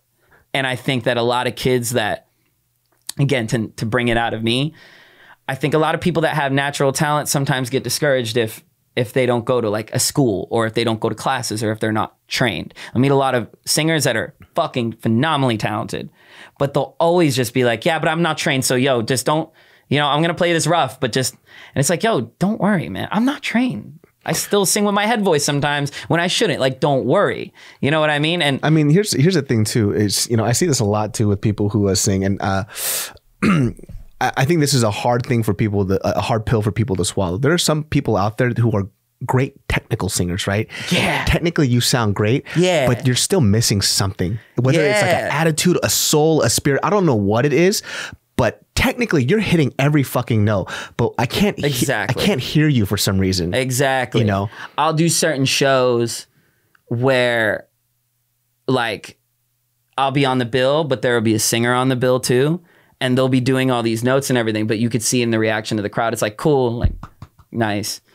I'm not a technical singer at all. I'll go out there and I'll sing certain notes and they'll be like, oh shit. And again, it's just from the demeanor that I'll have. There's demeanor to singing too. Yes. You need to sing like you believe it. 100. That's what makes like a superstar to me. 100%. And I call those like the people who sing really well. It's like, oh, you're a karaoke singer, dude. Yeah. Because you can hit these notes, I guess. And I see this a lot with like Korean and Filipino people. Like there's a lot of karaoke, technically great singers that are Korean and Filipino, right? But they don't understand why. It's like, well, how come my shit's not really popping off? It's like, because you don't have your style. There's nothing to you. Yeah. Like you're just a blank sheet. Like, yeah, the blank sheet's pretty, right? But there's nothing to it. You know what I mean? Yeah, I feel like, and that, now I feel like I can jump to even expressing this point, but that's how I feel a lot of Asian artists almost have like a chip on their shoulder sometimes, because technically they're great, because as Asian people, we've sat on the sidelines a lot. So we observe. You know what I mean? So that's how we could get so technical, because we're never really subbed in. We're just always watching the game. So by the time we do get subbed in, we're like, people listen to us, us meaning Asian people, like Asian talents sing or showcase something. It'll be like, what? I never knew you had that in you. Mm-hmm. You never knew because you didn't give me a chance. Yeah. Because again, this Asian thing that you have lingering on in your North American industry mind. Yeah.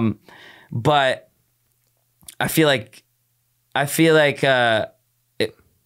there are a handful of Asian artists that it's like they're where they are right now because they weren't as like technical as some Asian artists do get. Mm-hmm. You know what I mean? Like, I feel like there are some Asian artists that are just like overly technical to the point where like a lot of the look is like too clean.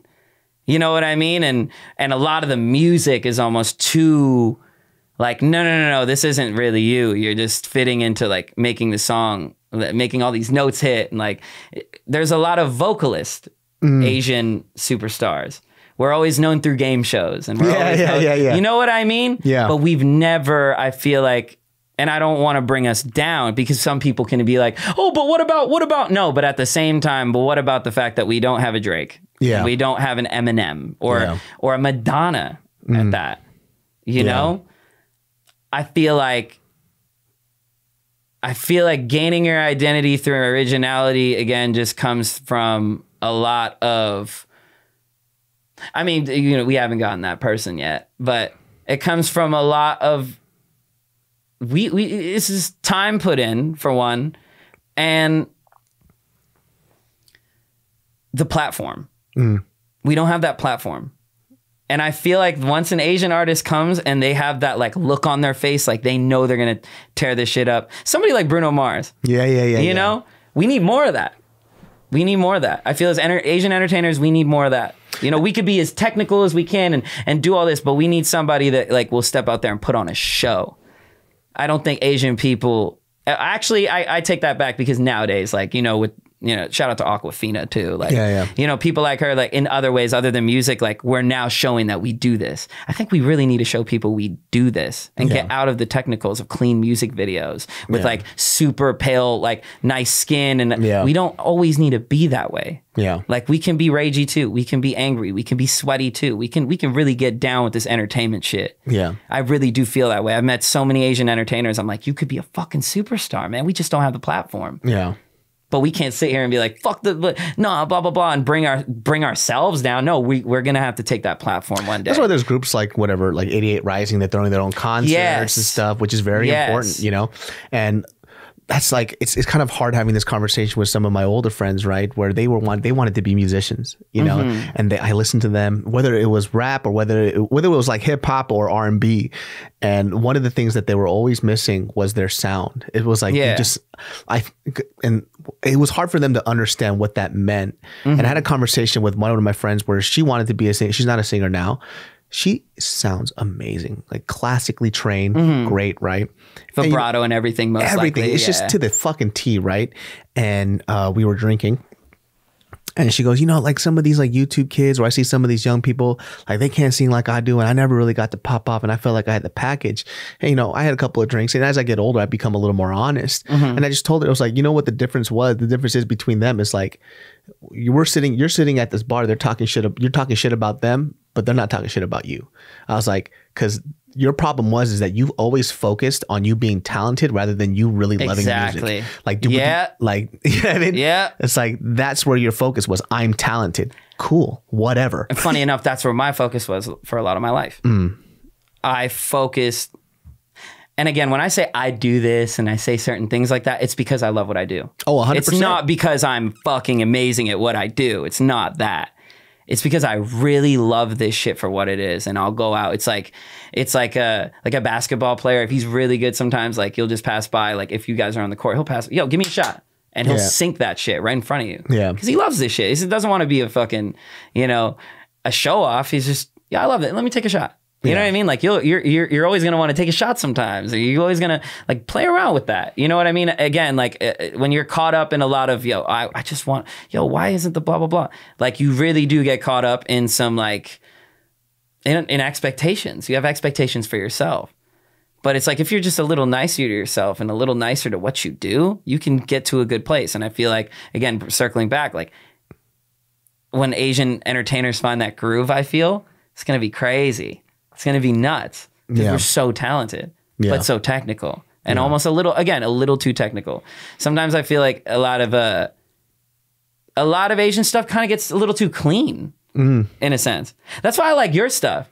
Like you swear, you aren't afraid to say a lot of what you fucking need to say. And you are, again, like what we were talking about before, you're not afraid to admit when you're wrong. Yeah. And it gives people like something to really watch dramatically. Even guys like Tim, you know, pushing the envelope of like not the conventional shy Asian actor. You know what the crazy shit was too? Like I didn't realize when I was doing this stuff that I was doing anything revolutionary, you know, because it was when I used to do the vlogs where I used to talk into a camera, right? And I used to just talk shit, which is just how everybody was where I grew up. Yeah. You know? So I didn't know that was something that unique that a lot of other Asian kids didn't have growing up, because I lived in Sacramento, and that's where just how people in Sacramento talk. It is what it is. Yeah. But then, you know, if I go somewhere else, they're like, yo, there was no other Asian kid that was like you where I grew up, and I wanted to be around people like that. Yeah. And I was like, oh, really? I had no idea, because I was just being me, you know? Yeah, I'll meet Asian kids that tell me, like, I got out of my shell because of your music. Yeah. You know, like a lot of, and again, I noticed from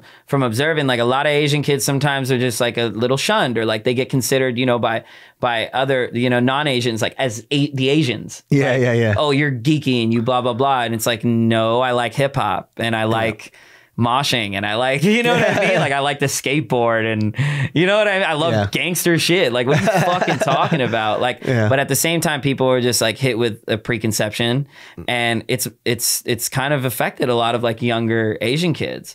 And again, that it sometimes that trickles into the music, where some Asian kids feel like they need a look. You know what I mean? Like, I need to look like this, you know, because my favorite Asian artists look like this. And it's like, you could look like however you want. Yeah. You know what I mean? Like, however you want. You really can look like whatever you want, bro. Like, that's why, like, for me, like, even in this YouTube space, like, I always hated a lot of those, like, YouTube artists that were Asian that always kind of hung on to the whole Asian thing. Like, oh, because Asian people are like this. I'm Asian. Yeah. It's like, God, I'm to blame for that, too. It's like, well, really? Were you, though? Yeah. I at a certain point used it as a scapegoat. It's like that thing at the shows, you know, like you're not getting the good reaction, but you know there's Asian people. Shout out all my Asian people. Yeah, we're back in. It's like, I don't like that. I didn't like that as a cheat code. I feel like I rep with this. Yeah. I feel like when I walk in, I rep with this. When you read my bio, it's Asian, Canadian. I feel like I rep with that. I don't need to announce it all the time to people, because again, that's not my niche. I'm not. I feel a lot of artists almost make it their niche. Well, yeah, again, because like, you want to be recognized for your art. You know, at the end of the day, that's what needs to speak the most. And it's hard for people, right? It's hard for people to do that because if they know they can get a certain reaction for something every time, they're going to go for that button. They're gonna, hit that button, you know? And, you know, I gotta say, like when I was first doing stand-up, I used to do that shit all the time, you know? But then after a while, I got so sick of it, I started steering away from my culture too much. Now I have to find that good medium. It's like, wait, I am an Asian guy. So I can talk about it, but how can I do it in a way where it's just, I'm not using it as a crutch? Yeah, you know? Man. And I feel sometimes it is used as a crutch. Like some dudes just like some Asian comedians sometimes it's just like, fuck, okay, I'm running out of material. You know what? Let me just degrade myself.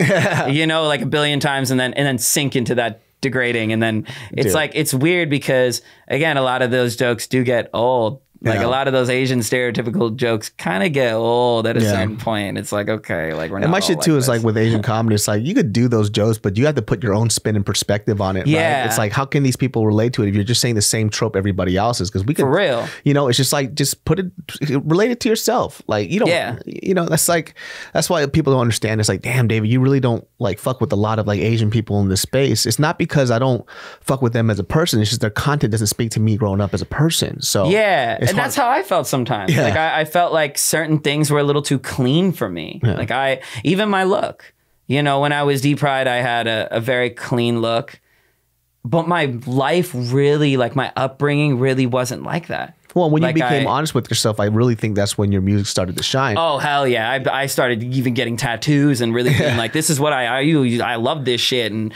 I just, every time I looked in the mirror, I was like, oh, you're getting there. Like, I was like, oh, I love you. Not even as an artist. I would just be like, oh, yeah, this is what you wanted to be. Yeah. You wanted all this ridiculous shit on you. You wanted to stand out to you.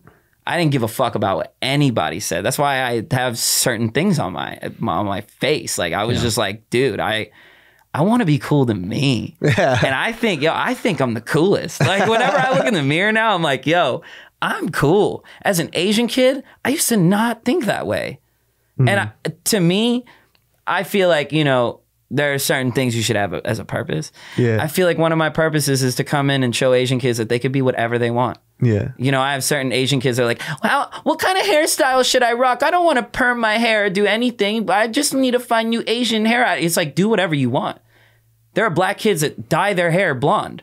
And you're feeling a little weird because you've grown up with straight hair your whole life and you don't want to go outside the box. You don't want to get tattoos. You don't want to dude, get out of this like you got to be a doctor thing all the time and really like be yourself. You can. As much as everybody in school makes fun of you for being the Asian kid or blah, blah, blah, or maybe you are good at math or maybe you are academically forward, but you smoke weed sometimes and want to listen to fucking Wu-Tang and you know what I mean? Want to go mosh to some, you know, shit at a concert. It's like, go do that, man. And I'll go to meet and greets and kids are like, yo, I was in my first mosh pit to your show. Asian kids that look like me. That feel that I look like them. I'm on that stage. I have this platform. Hey, cute girls like him. Yo, fuck this, man. It's cool to be me. Fuck that. I'm me. You know? And kids will show me that. Like, I'm proud to be Asian because you aren't out there making it look a certain way. You're just making you being Asian be you. And I want to be like that. Like I want to make my own imprint of my own shit. And I think that's cool, you know, especially looking at other cultures, like having a guy like Tyler, the Creator, come out as a black man that likes what he likes. He really set a standard to other black kids that were like, yo, you can wear Vans and go skate and do certain things. Be yourself. You know, I want to be that for Asian kids. I really want to come in and tell them, you could be yourself. You don't have to get the souped up car to like be part of your friend group. And then like, you don't got to do that. You could be yourself. Yeah, like the evolution of you always like speaks in your music because, you know, when I was like your music just popped up randomly in my playlist, right? And I didn't realize your name went from Deep Pride to Russell, right? And so when I saw this Russell person pop, I was like, yo, this fucking dude's dope. So I was listening to it over and over and over and over. And I was like, oh shit. Like, I think that's that kid Deep Pride. And I was like, yo, his music is fucking banging, man. Right? And that's when I started posting your stuff on my Instagram. And I didn't realize, too, that other people didn't know that your name changed either. Because they're like, who is this guy? I was like, oh, it's Deep Pride. And they're like, that's Deep Pride? They didn't know. And so it was kind of an interesting thing, too, when I started listening to your music over and over and over. And I had to go through your old discography. And I could see that evolution change. I was like, it went from it went from like this like very clean type of music to like, fuck it, let's do something different. And then when it was different, in my personal opinion, it was better because it sounded like you were kind of falling into who you were, right? It like your writing was way better. Thank you, man. Yeah, I mean, it was just different. And I was like, oh, this guy is an artist. You know what I mean? Thanks, man. That's why I started posting your shit on Instagram and Twitter and stuff Thank you for that too. That has always like, I see the traffic and everything, and I'm really appreciative of that because you have a great platform and like people have really shown me love out of your side. So I mean, awesome, for me too, like my shit is like, I don't know what this is about me, but it's like if there's like somebody who's Asian that's fucking dope, I'm gonna push them so fucking hard because it does wonders for me as a person too, because it's like I want this person to represent me as well. You know what I mean? So when I saw this evolution of your music, I started watching these clips of you perform, just like you practicing in that room. I'm like, oh, he's a performer. Like that's what you mean. When you say like you do this, I understand what you mean because I've seen you in every fucking like outlet of music being expressed. And I was like, oh, this kid does this for a living. This shit is him, you know? Yeah. Again, like with the D Pride stuff, I was so much more than that. And I was willing to show people. 100%. You know? Even when I switched this channel to GeniusBrain, right, I didn't tell anybody, which I kind of regret because it was kind of a bad move. Because right when I did that, like 1,000 people dropped and they resubscribed because they're like, oh, I didn't know that was you. I was like, I probably should have let you know. You know, it was like, I lost like 400,000 subscribers in like 2 weeks. I was like, oh shit. Yeah, I get what you mean. And then you read some of the comments. They're like, I wanted to come here for the vlogs. I didn't come here for this shit. I'm unsubscribing. And I just, wrote back. I was like, hey man, thanks for supporting me up until now, but go fuck yourself. And then, we just kind of moved on from there. But now I've gained a different following. And when I found out, especially about people who follow me, what I really appreciate is that when I first started out, my demographic was ages from like 8 to like fucking 18. My demographic below the age of 18 now is 2%. So that means all these people that stayed, they grew up with me. They're now an adult. I relate to that a lot. And it's nice. It's like, oh shit, you didn't leave. Like, how did you not leave in 10 years?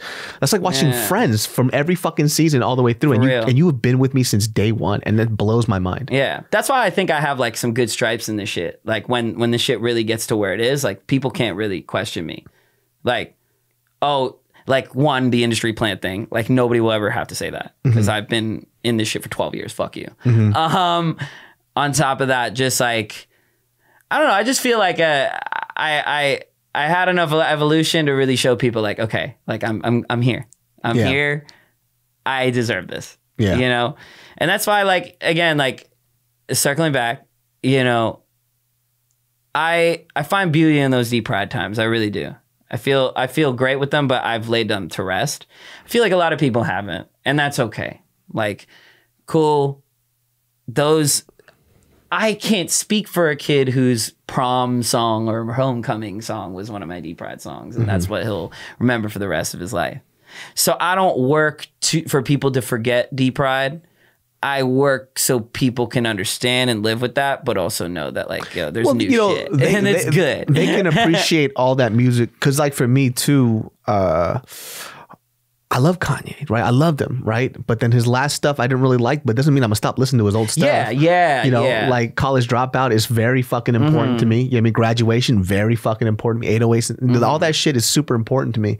And I'll still listen to that shit. You know what I mean? And one thing I've always appreciated about Kanye too was that nobody was ever allowed to put him into a box. He didn't allow it. It's like, you can't tell me to make College Dropout again. I'm not. College Dropout was different from Graduation. Graduation was different from 808s and Heartbreaks. It was all different. And funny you say that, like circling back to even like the YouTube thing.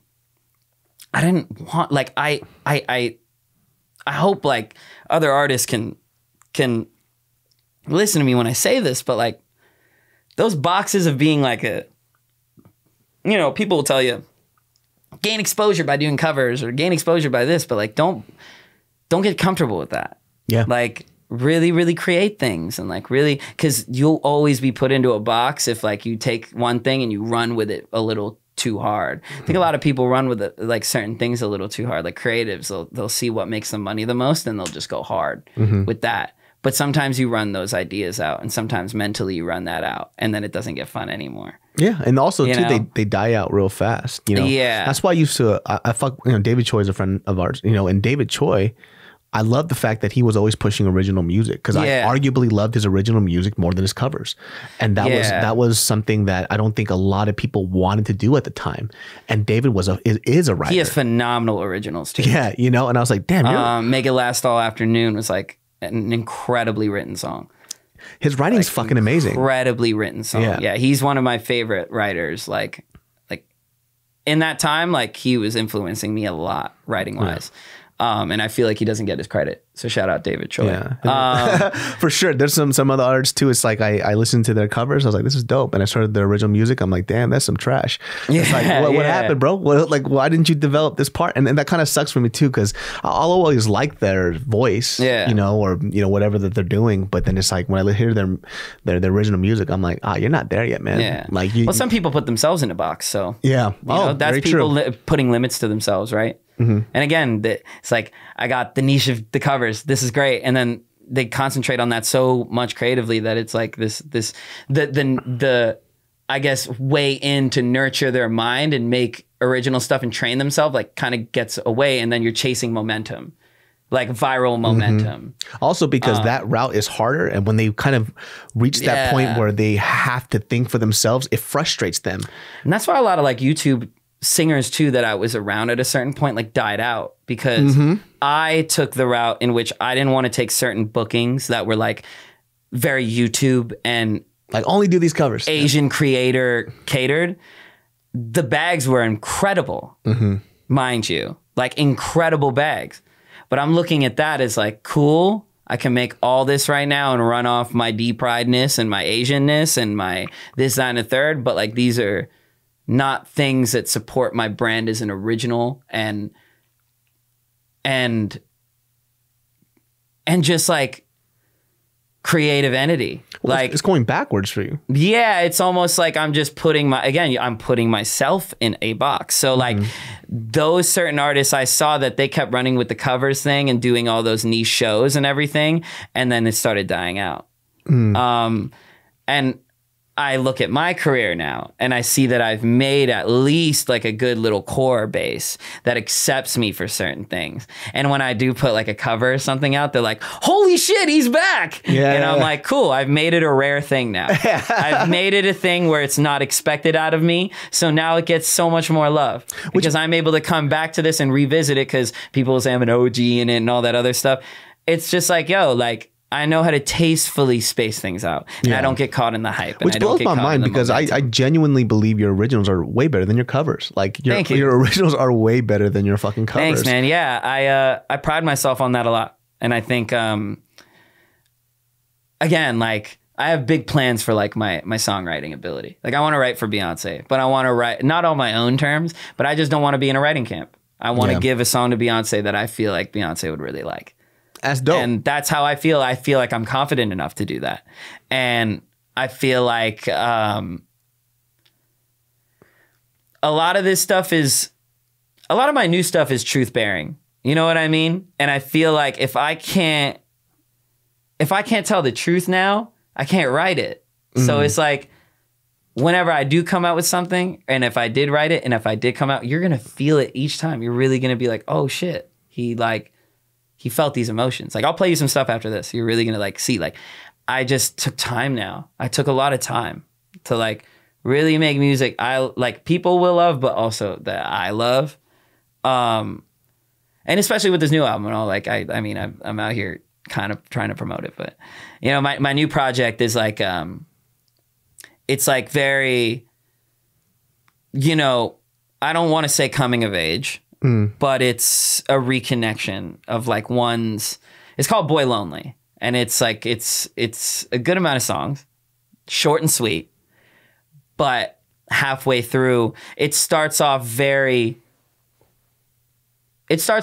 boyish, you know, fuck bitches, get money, smoke weed. I'm this guy. Hell yeah, I'm a rapper. I live a rapper life. Don't got a Snapchat about it. I put it all on wax. And I really do. That's how I live my life. I don't, like when I go out or when I do crazy rapper shit, I just never record it anymore. Because I feel like I could just go home and say it all. And then when I hear these songs, I live in them. Yeah. You know what I mean? So I usually, like, if I document stuff, I document the most regular, everyday life shit. Because I really want people to see that I'm a regular fucking person. Yeah. and you could just get like the real rapper shit from the records. That's what I put it all on wax, even if I don't like somebody. And that's the thing too about the album. There are people that I'm coming at. Like I'm coming at. That's tight. I fucking love that shit, man. Yeah. I miss that shit about hip hop, dude. I feel like hip hop is one of those spaces where you can truly say fuck you to somebody and it should still be okay. Yeah. And it was the weird space too where like, again, I think like that social media phase, they're like, well, why can't these rappers just get along? Because it's fucking hip hop, dude. Shut the fuck up. And a lot of people just take it a little too crazy and don't think that, they don't know that like behind the scenes it's all music. You know, it's some just people music. take it a little too crazy. It's just music. That's what it is. That's what hip hop like started in, man. Like, dude, like some of my fucking favorite tracks are fucking hate tracks, dude. That shit makes me feel good for some reason. Yeah, it's like the intro of my album is like a hate track, kind of. It's very arrogant, and I start it with arrogance. So I wanted to start the album with some arrogance and some like bravado, but then at a certain point in time in the album, switch to insecurity, and like that's the lonely part.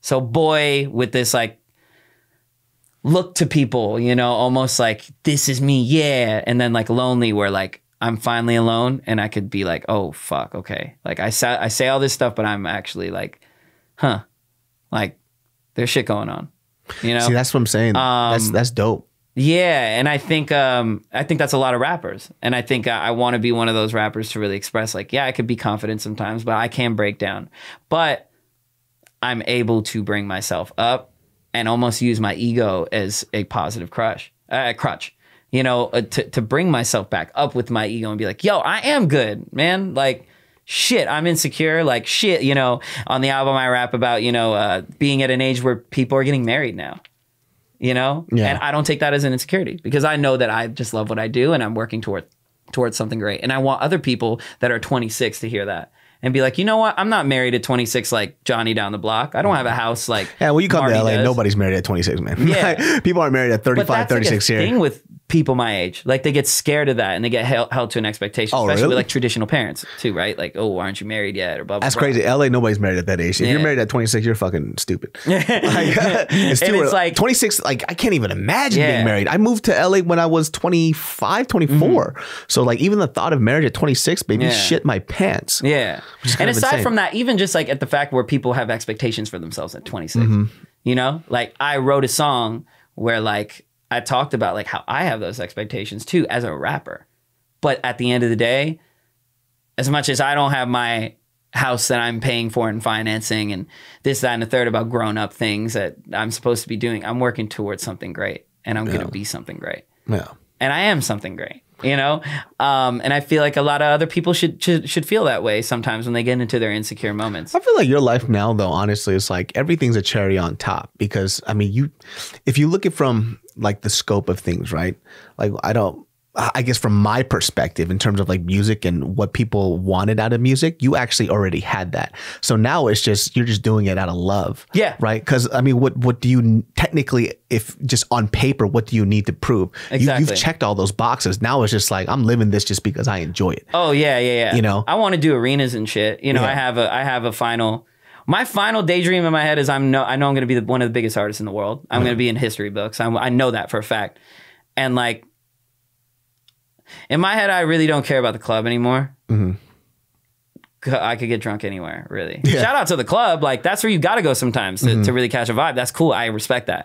But when I look at my motivations to do this, like, I'm good with the hot girl shit. Like, I've had sex. That's cool. Yeah. Like, I sing about it. That's cool. Yeah. Like, I'm much more of an intimate guy anyway. So I can't really go out there and, like, fuck a billion girls. And you know what I mean? Like, and spend all my money on it. I don't do drugs. I don't do coke and shit. So I don't care about chains. Like I don't have like, you know what I mean? 'Cause some kids like have less than me and like have like 8 fucking gold chains on. And it's like, I got to sit there. That's LA, dude. Like I know a lot of people here too that are in this space and they go and I see what they're writing in. I see like they're fucking, they got a rollie, they got a fucking, like, I'm like, bro, I know how much you make because I'm in your industry. You should not have that. Yeah. I'm like, it's like this weird misguided perception, you know? That you have to be a certain way to be an artist. And none of that really, I don't really get amused off any of that. What I'm really amused off of is selling a fucking show out and seeing people. And then again, you look and you see like you're like $5 girls that like think you're cute from this town, or like, you know what I mean? The one girl you want to make proud, you know what I mean? Yeah. And just doing that, you know what I mean? Like singing for this crowd and singing for them. Like that's the bare minimum. It's like, I want to be in green rooms. I want to wake up in my tour bus, and I want to like wake up to a new day of having to brush my teeth in a fucking McDonald's bathroom. Yeah. You know, that's what I like. I like the discomfort of that, because I'm somewhere where, man, if I wasn't doing this, I really would probably kill myself. Yeah. And that's the worst. That's the weird, beautiful part about it. You know, at times where I actually would have offed myself, I was off making music and doing this. So that's how I know I'm really made for it.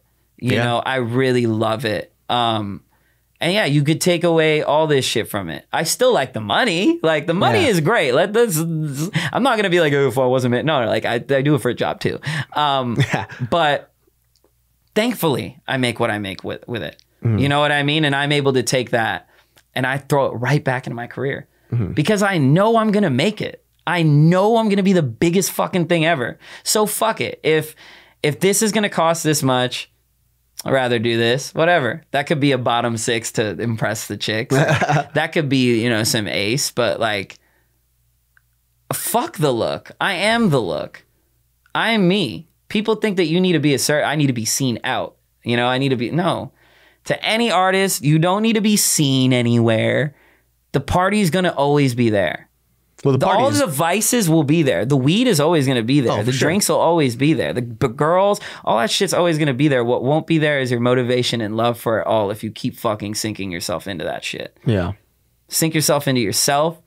And as selfish as that sounds, love yourself. Be sunken into your love and the fucking stuff you make, man. Because you're really going to see that, like, as much as you love yourself, and you're going to love everything around you. You know, that's being lovely. Like, you got to stay with a lot of love for shit. Yeah. You know? When are you dropping the album? When is this coming out? Because I'm announcing the date Friday. Oh, you'll be fine. February 15th. Tight. And it's the day my mom, like it's my mom's birthday. Oh, wow. So I feel like it's her birthday gift. And I really feel like, you know, on that day I'm normally sad, but that album's going to be out that day and she's going to be with me. So I feel like it's a good time to put it out. Of course, top of the year too. And I do feel like, you know, it's a new start for me. A lot of it sounds a little more mature, a little more things that older people can play and the younger people can find bounce in. And again, it's that reconnection story. If you listen to songs in the first part, I say certain things and then I contradict them. Yeah. On purpose later on in the album. And I have certain songs like there's a song called Sucker, and I talk about you know, being like a fuck buddy to somebody, and you're running this thing, but they keep on telling you, I don't want to settle for less, so blah blah blah. Or they keep you know, telling you these sweet things like about like what they're gonna do and why they're single and why they're doing this and why they're taking time, and you really think they're self-building, and then they settle for somebody else because they're running on a clock. Yeah, and you're there like, stop doing that. Don't just get with somebody because no, have fun. If you want to have fun, have fun. You're gonna end up like cheating on this dude and fucking hurting him and getting into a toxic thing because you're not all the way in it. Yeah. Why be into something because you want to have a title with somebody because you're getting older? Like, that's stupid, you know? But at the end of the day, I'm just a sucker for girls that need guidance and everything. So that's what the song is about, you know? And again, like, that speaks to a lot of dudes that want to have fun sometimes and they catch feelings or something. You know what I mean? And that too, like laying that shit down, like catching feelings. Like, what the fuck is that? No, like, we're humans. We're going to feel emotion sometimes. You know what I mean? Especially like if you have a bond with somebody you just fuck sometimes. Like, no, you're gonna see them as somebody that's important sometimes, you know? But it's like you want to see them in better situations than getting with some fucking guy that it's like you don't really have anything in common with him. You're just chasing a clock. Yeah. Are you collabing with some? I mean, I know you're collabing with Tim.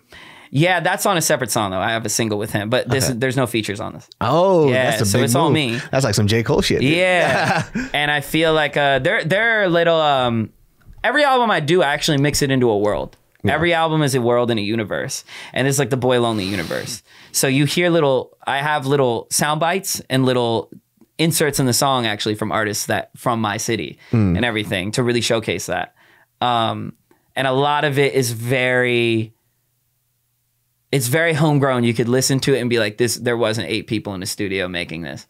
It's very like, this is how I felt. You have one main producer you work with and that's it? Yeah, his name's K Beats. And there's another producer I have on, his name is Rancher, and he was like a young kid that like, so talented. But he used to just be around like smoking weed with us and chilling, and he played beats one day. And I was like, yo, like, I fuck with you, bro. Like we're gonna get one in, don't worry. And it was like a couple months in, and he's actually part of like I have another group. Because I do feel like, I sing and I rap, but I have a certain lane in myself, but I also like the rage stuff and very high energy music. But I feel like if I brought that in, I'd confuse I confuse my main fans. So I have like a side group called Nightmare, and he's like a third of that group. He's a producer, and it's like a rage group. Like it's crazy. I'll play you some stuff too. Like it's very rage core, but it's my way to get that off. Yeah. Cause I'm also a very like angry guy in a sense. I make like a lot of angry music. But I don't want to, of course, muddy the water of my certain projects and bring in an element that's a little almost too grunge for a certain audience. So, but I still want to get that off. I feel like if I like that stuff, I should make it. So, yeah, he's part of my group, and I had him do like half this album too. So it's almost like I also have to put trust into another in-house person. And thankfully, K Beats too, he was like open, for the collaboration, and he mixed the entire album too. Regardless if he only did half of it, which is love. Like that's love. Like he really loves me like that. He'll mix the entire project because he believes in it, and that's hard to find though. That's really hard to find somebody like, God, dude, finding somebody who can mix your shit is the most difficult fucking thing on earth. And the thing is, I mix my shit too. So I feel the fact that I gave somebody more trust. That's pretty crazy. You can mix your own shit too? Yeah, I do everything. Like I edit all my videos. That's wild. I like cut all the vocals and make sure they're all in place. Like, but you know how rare that is though, right? Like people don't do that. Like people do not do that. They can't. It's impossible. I don't like getting it to my head too much. Yeah. So as much as it's a great thing, I also know that I do this because I'm self-sufficient and I love it. So I can't it's the best thing. It's like, I like that because as an artist, it gives you power. I don't have to wait for you. It's nice to have you around, but if you're not here, if you die tomorrow, I can still get this done. Yeah. Like I'm not dependent on certain people. So that's a good thing.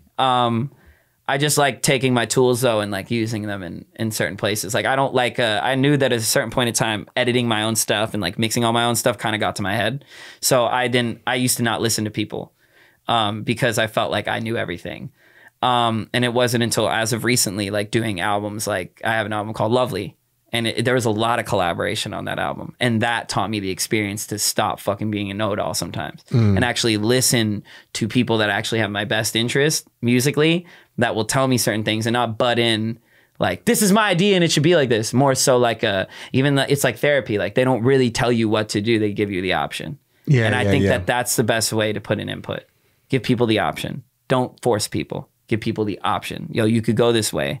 You know what I mean? If you really want that, that's just working with the minds of people. I don't like to pressure people. That's pretty awesome, man. Because like even with me, like I remember I was trying to do music. I was like, let me see if I can learn how to record. I was like, I can't do this. This is too hard. I was like, fuck this. I'm not doing this. Again, like man, like I hate to repeat it, but I a lot of things were from being shunned. No, I couldn't go to studios. Yeah, and nobody would give me studio time, man. Like I had to learn to do it myself. That was the biggest advice I was giving to a couple of my YouTube friends who were doing music, and they just kind of. I look at them, I go, what a fucking waste. And the reason why is because they explicitly chose not to hone their craft. They chose not to learn things in an age where knowing how to do things yourself is very important. Yeah.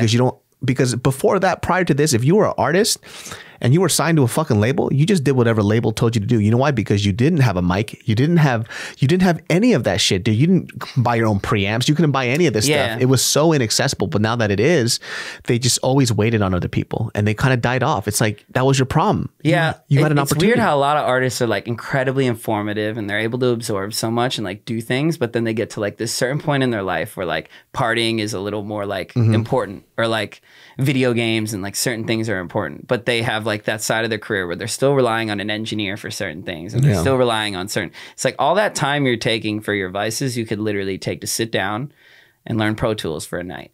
Yeah. You know? And even if you're not a pro, understand from an engineer's perspective how it's like to record you, and see how you can work with other engineers. Oh, that's what I did that's why I learned how to use Premiere and do my own video stuff. Yeah, that's the best thing, because then you just start seeing the art of making videos is not as easy as you think. Exactly. And then you can communicate what you want. Which is the biggest thing, right? It's because before you could just look at something and go, hey, can you kind of do this? Instead, now you know verbiage. Now you know exactly what to tell them to do.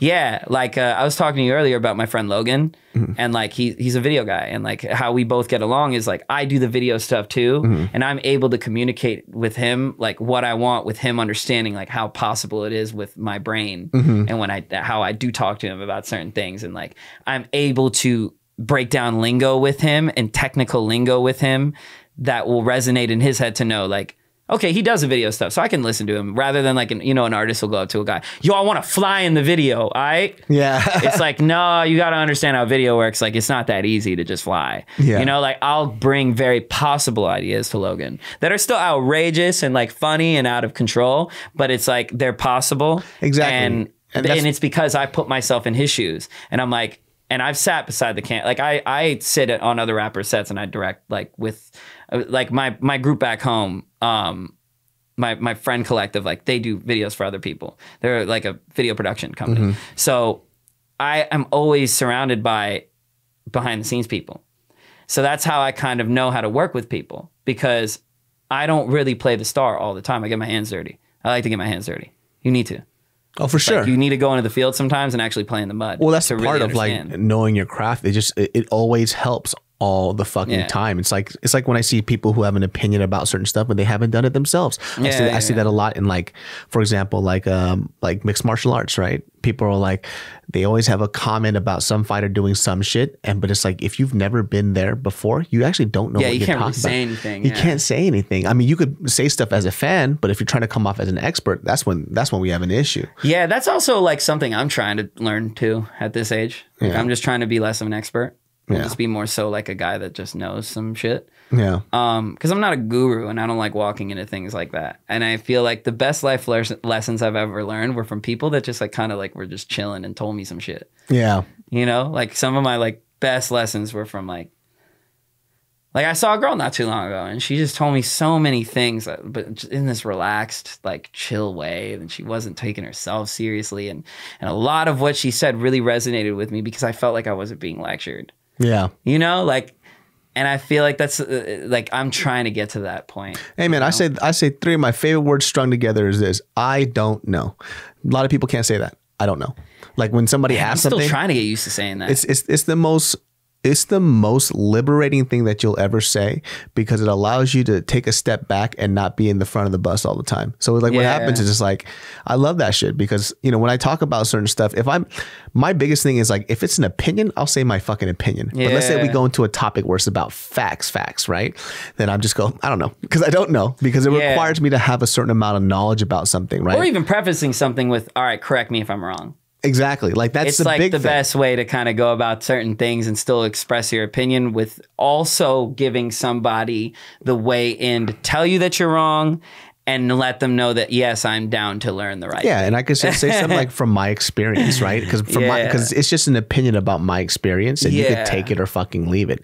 The problem is, it's like sometimes when people don't know things, they just start bullshitting out of their ass. It's like, that's not true. You know what I mean? Just say you don't know. And when you don't know, just say you don't know. And circling back to like what we were talking about in the beginning too, it's like the people in my circle, I felt like they didn't know certain things, and they were telling me like they really knew. And that's what fucks them up. And it clouded my perception as a young boy. And a lot of, it's like, yo, like I look at, it's like at the time too, like I'd wanted to be in relationships, and I was a really lonely kid. Mind you, I'm this kid from Brampton, Ontario that moved now to New York City. And it's like, this city is bigger than me. I'm lonely as shit. My mom has cancer, and I just want to talk to a girl. And it's like, everybody around me is like, fuck these bitches, man. Like, yo, this worked. You know what I'm saying? And then you get a girl, and it's like, I'm happy with a girl. And they're like, gay. And it's like, fuck, dude. Yeah. Like, You know what I mean? I look at shit now and it's like, those people didn't really know. They thought they knew to tell a kid to always, like, the message was there. Like, yo, yeah, you like these girls and everything, but yo, you know the real mission. You have an advance and you have this deal. It's kind of pressuring, you know, don't go off and waste your time, man. But it's also at the same time, if the kid is kind of happy, like, leave him in it for a second. Yeah, you know, like that's just them kind of regurgitating advice from stuff that they don't really know about because they probably heard from somebody else. Like, yo, exactly, don't let your artists, like, these girls will ruin their fucking lives. Yeah, but instead, it like people forget that people are people. Like, especially as an artist, you really have to curate an artist in the right way. Yeah, and when an artist doesn't feel comfortable, they don't feel like heard. Yeah, you fuck them up a lot, dude. And funny enough, I used to be that guy to tell other artists, you know, don't get a girlfriend and, like, don't blah blah blah. But then, like, I would just see the look on their faces, like, shit, what? Yeah, you know, like, and it's like sometimes it's just not like that. I'm just speaking from a place of bitterness. Yeah. You know, like I always tell people too, like, if I ever say that to somebody, like I said, like, don't get a girlfriend to a certain friend, because I've known him for years and I know what he's like when he has a girl. It's like you throw out your whole career out the fucking window and then you just chase her around for hours. That's where I can say it, because I've had years of rapport with you. I've known you for 10 years. So now that I've known you for 10 years, I've seen you fuck up the same way with 13 girls. Now I could say, hey, your career is going really well. Try not to date for a little bit and just wait on that part, you know. But when somebody is young and you don't know them, you haven't even had a conversation with them like that about how they feel. It's a little problematic. And I do feel like I was like that in a certain way. Like, I'd run off on my chick and just do dumb shit. But again, to justify my actions, it was like, dude, I'm fucking lonely in New York. Yeah, I need somebody. Yo, like, all my friends are fucking, like, by this time Instagram is out. It's like, you got to look at all your friends back home grow up without you. Yeah. And who are you talking to? Like, everybody born in 86? Yeah. It's like, yo, I don't have anybody to relate to. All the problems I'm hearing are these grown-ass problems. Like, I want to hear my friend talk about, like, yo, I couldn't fuck this bitch at a party. I got a little too drunk. Like, I never heard any of that stuff. You know what I mean? Like, it was always a professional, grown environment with, like, grown-ass shit and, like, bougie dinners. And again, like, these kids think that that's the life. It really fucking isn't, man. Yeah. Fun is the life, you know? But the thing is, I don't regret those times and I don't shun them out. Like, again, those times made me who I was. So as a 26-year-old man, when people kind of come up to me with certain things of money and, yo, I could take you to Nobu for our meeting, it's like, that's cool, bro. It's like, I can get that myself. Who the fuck like, what the fuck? Like, you know what I mean? Or like the management teams that'll take you out shopping and shit just to fucking butter you up. It's like, you can't butter me up. I butter myself. Yeah. You know what I mean? So it's like, that's where I learned. So I can't all the way shun those times, because it's like, that was the hardest part about me going into, like, the whole acting industry. It was just a lot of just this talk I just didn't grow up with, right? It's like, hey man, I saw you in this, blah, blah, blah. You're so super talented. It's like, what are you saying this for? You don't know me. You know what I mean? Like, just let's talk about whatever we're going to talk about. Or they would try to meet up at a certain place I don't want to meet up at. Like, let's go to this, like, fancy Hollywood. I don't need to do that. Yeah, that's how I am with label meetings, man. Yeah, like, I used to fucking go into the bathroom and, like, straighten my jacket out. Fuck, man, let's do this shit. And, like, fucking go into the meeting and, like, play records and act like I was, like, relaxed. Damn, I don't even do that. I was the exact opposite. Highest anxiety for that. But again, rightfully so. I'm this kid that grew up as a fucking child star, so I think I need to please everybody. Yeah. But, like, what was your experience I just show up in flip-flops and socks and a t-shirt and shorts. That's the shit. So, and the funny thing is, like, I didn't know that was a reason why I left a good impression, because I didn't know what these things were. And, like, I don't ever do research on shit that I don't give a fuck about, right? So it's like, I never gave a fuck about acting. I love the art of acting, right? But my mission was never to be like you, where you have this dream of being this great musician. I didn't have that for acting. I just want to see if I could do it. Yeah, you know? And definitely. So, like, when I was going into these meetings, I remember I had these casting meetings, and then I would meet some of these casting directors after. They're like, David. I was like, oh, you remember me? It's like, yeah, you're the only person I know that came to a fucking general meeting with flip-flops and socks and a t-shirt and shorts. I was like, well, you told me to come casual. And it was like, well, typically when people say casual, they'll dress up a little bit, but they're like, we like that about you though. It looked like you just were just there to talk. I was like, I was just there to have a conversation because I didn't know what was going on. Like, you guys saw something in me. I don't know what it was, but I'm just here to talk. So it was just like in those type of situations, like, I don't know if that was a good or bad thing. It wasn't calculated, but they thought it was calculated. I'm like, these aren't calculated moves. Like, I can only be myself. And I always say like my success is everything I've done up to now is like a fluke. I'm like, because I'm just living. Yeah, I'm just living. I'm just like, okay, we'll see if this works, and it has, and it's always been working out, which I'm very, very fucking grateful for. That's awesome. Which, you know, I think it's always been rooted in the fact that I never did stuff that I didn't really want to do. Yeah, and I've never been able to do that. That's why, like, when there was a lot of these like YouTube challenges, things started going into pranks, all this other stuff, I just could never do it. Yeah, you could never go with those motions. That's how I feel with like music sometimes. Yeah, you know, like people thought I did the face tat thing to like be like a SoundCloud rapper. No, like I literally just did this because I didn't want to look like other Asian artists. Yeah. Every Asian artist was clean cut. Yeah. No, well, of course, I didn't do it for the artist thing first. I actually just did it because you wanted to do it. Top priority. I did it because I wanted some face tats. Like it was sick. But like second thought, like career wise, if we really want to bring it there, like no other person looks like me in the Asian realm. So like I'm good with that. Yeah. You know what I mean? Like, and on top of that, I'm very self-aware. I'm quite articulate. Yeah.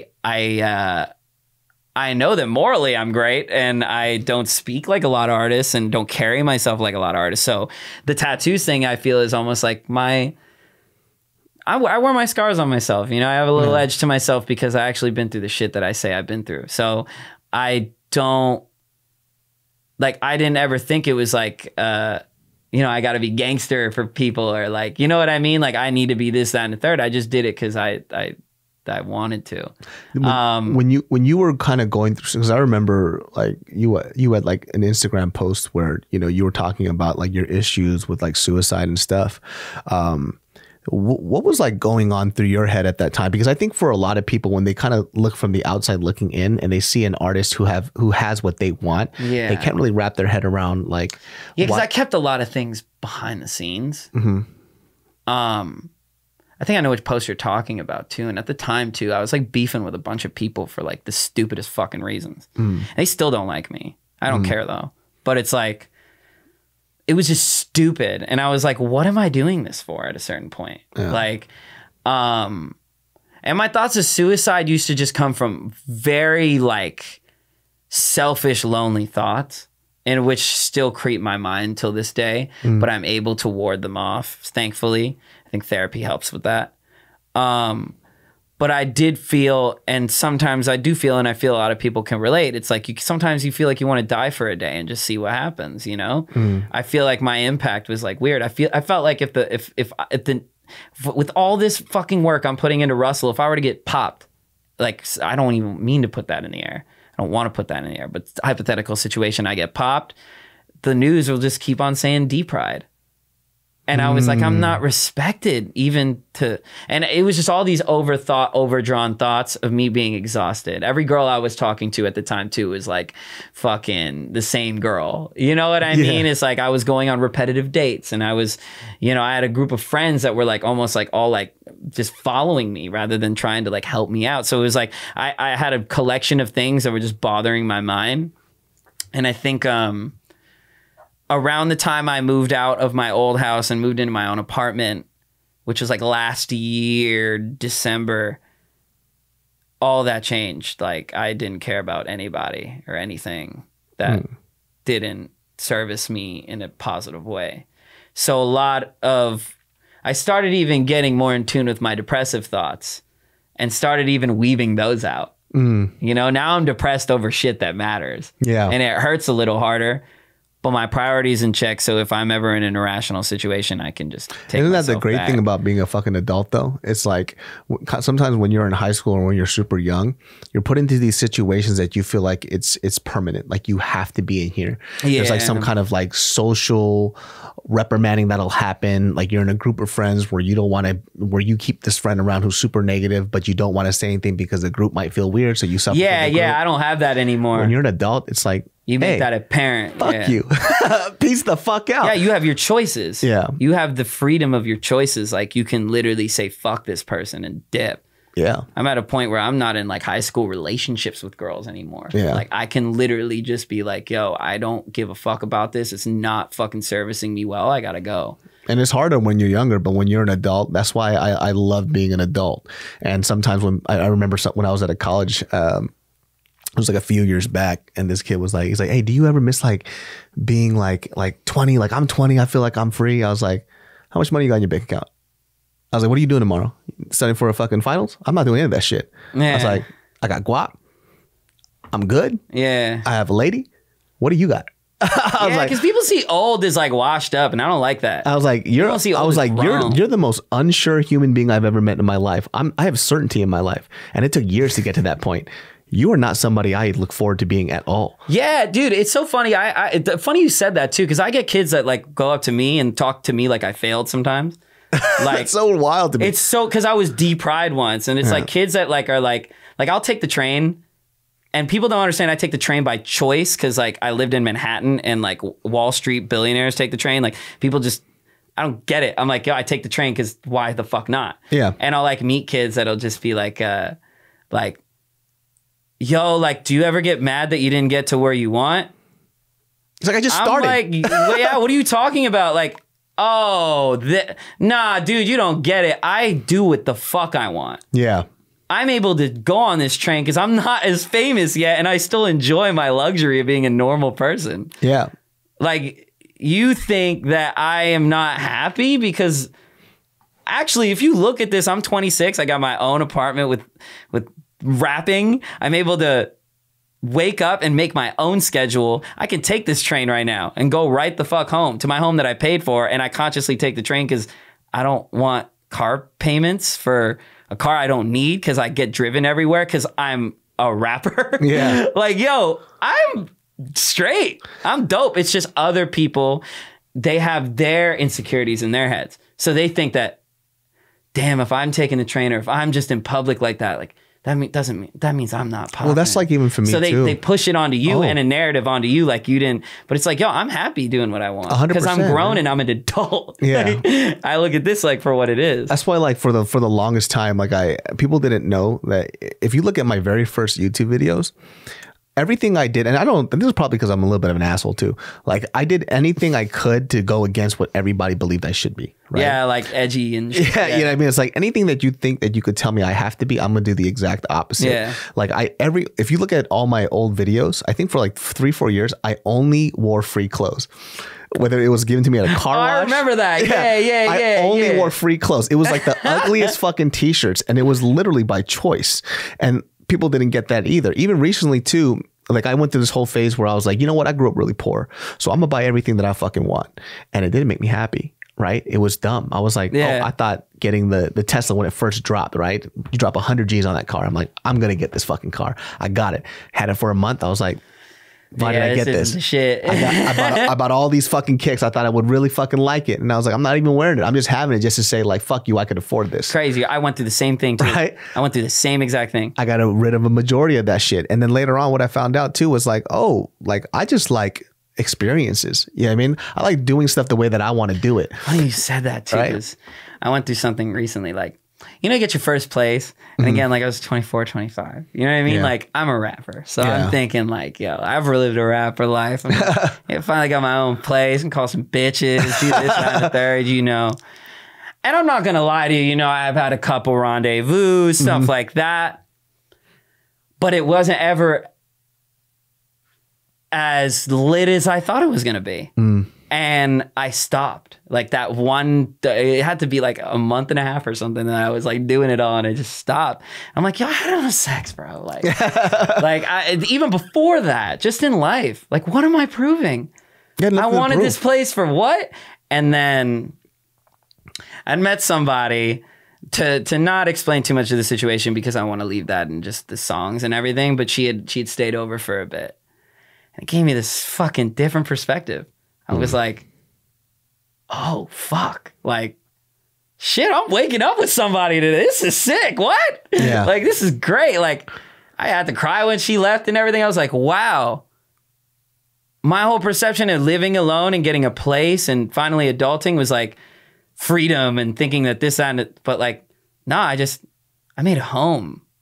And my experience from making this home is incredible. And like, I thought I'd get an experience from different girls every night and being like a bachelor and blah, blah, but I got experience from a real life situation where somebody actually cared about me and came into my home and treated it with respect as much as I did.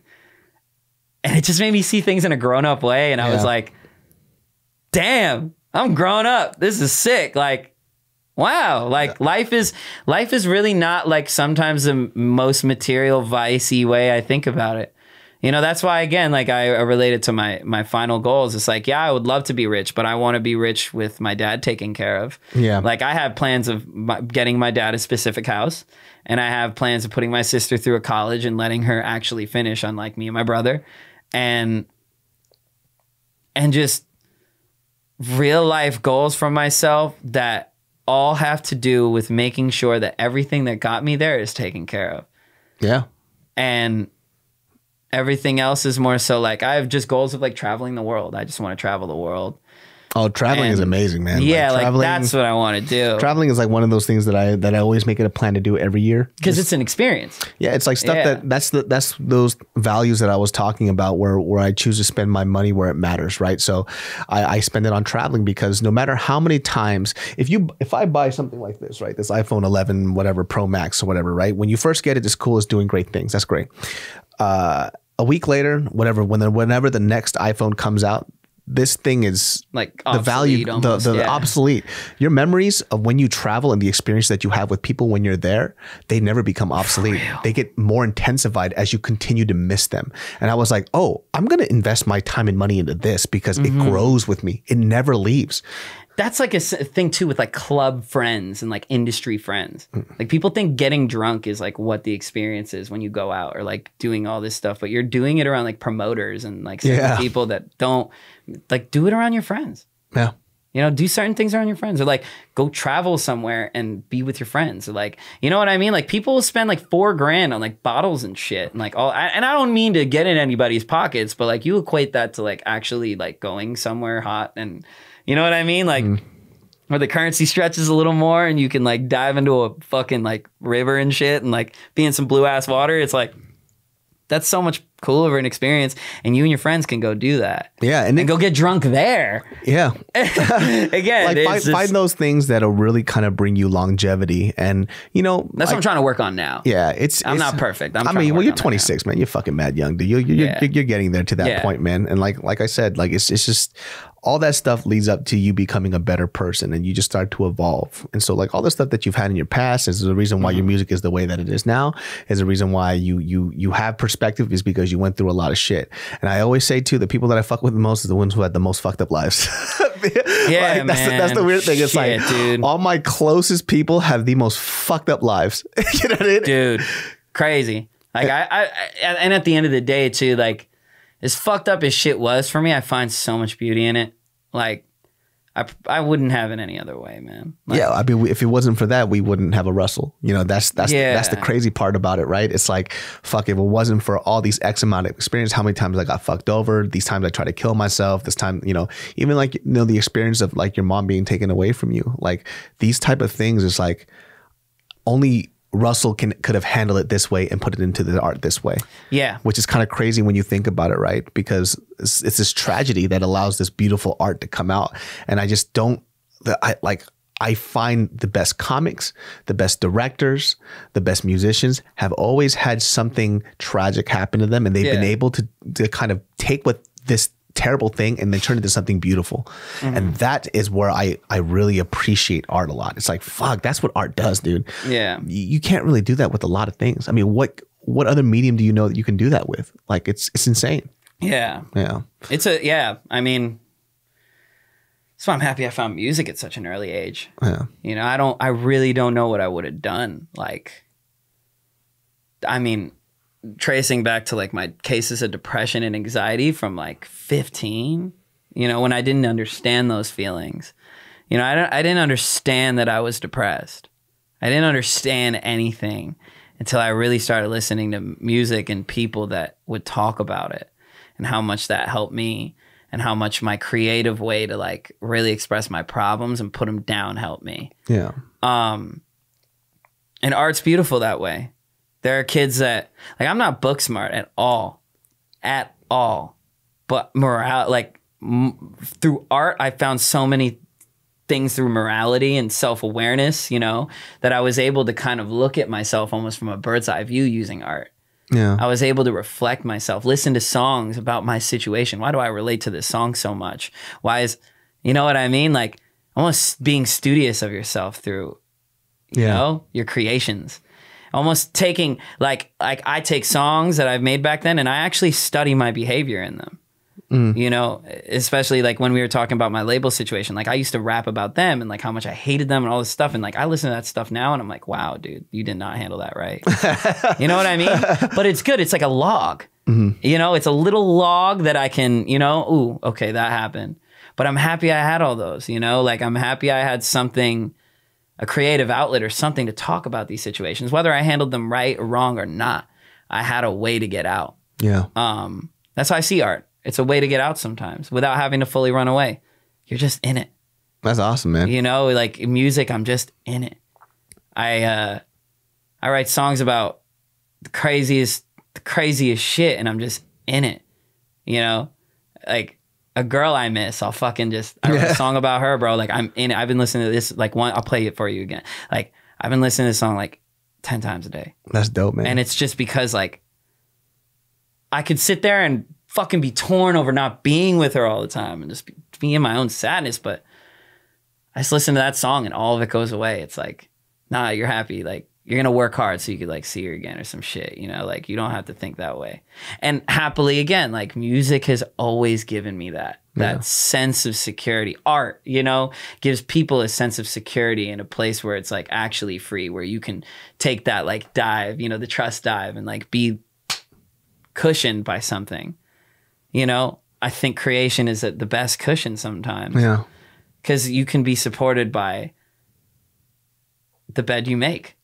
You know what I mean? Like it's a good life, man, being an artist and being able to do what you love and have it be your career at the same time. Because at that point, it just stops feeling like work. And using it as a good mental aid. Oh, for sure. You know? Again, like even actors, like they use acting as an escape. Yeah. You know, from whatever's going on in their house, you know, in their household, like they can literally come on set and not be that guy. Yeah.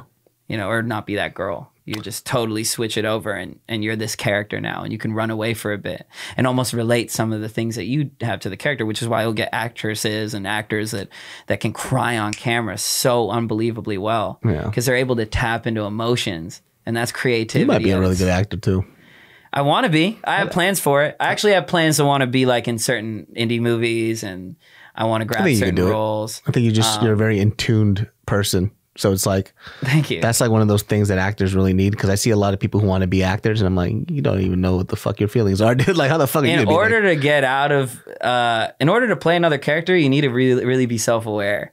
Oh, hyper self-aware, man. That's why that fucking movie, that it was so hard because like I had to sit there for like fucking 4 months and just stew in this character. That shit made me lose my fucking mind. I shaved my head 3 months before the role was there. I just shaved it off. I was like, well, method acting and all that. Yeah, so I just had to sit there and then fucking just simmer in that shit. That shit made me lose my mind. Like it's so funny too because like the character that I was playing had a lot of like internal angst. It was like that character that it was like an Asian kid who wants to be a musician and he's just different, you know, and he kind of grew up in a very hood ass area and then people don't expect these certain things. I stew in that shit. And then when I was on set, I was like this irritable human being. And I was like, oh fuck, this character's fucking me up. You know, I'm not an irritable person. Like I'm usually really happy and jolly. You get sucked in a little too hard. Yeah. And then like I got really pissed on set. I fucking smashed the chair. I was like, oh, I had to take a step back. And I'm like, this is not very much like getting me. Lost in this. I was like, well, you know, the film came out great, but fuck, man, it's kind of hard when you have to just go through these negative thoughts all the time.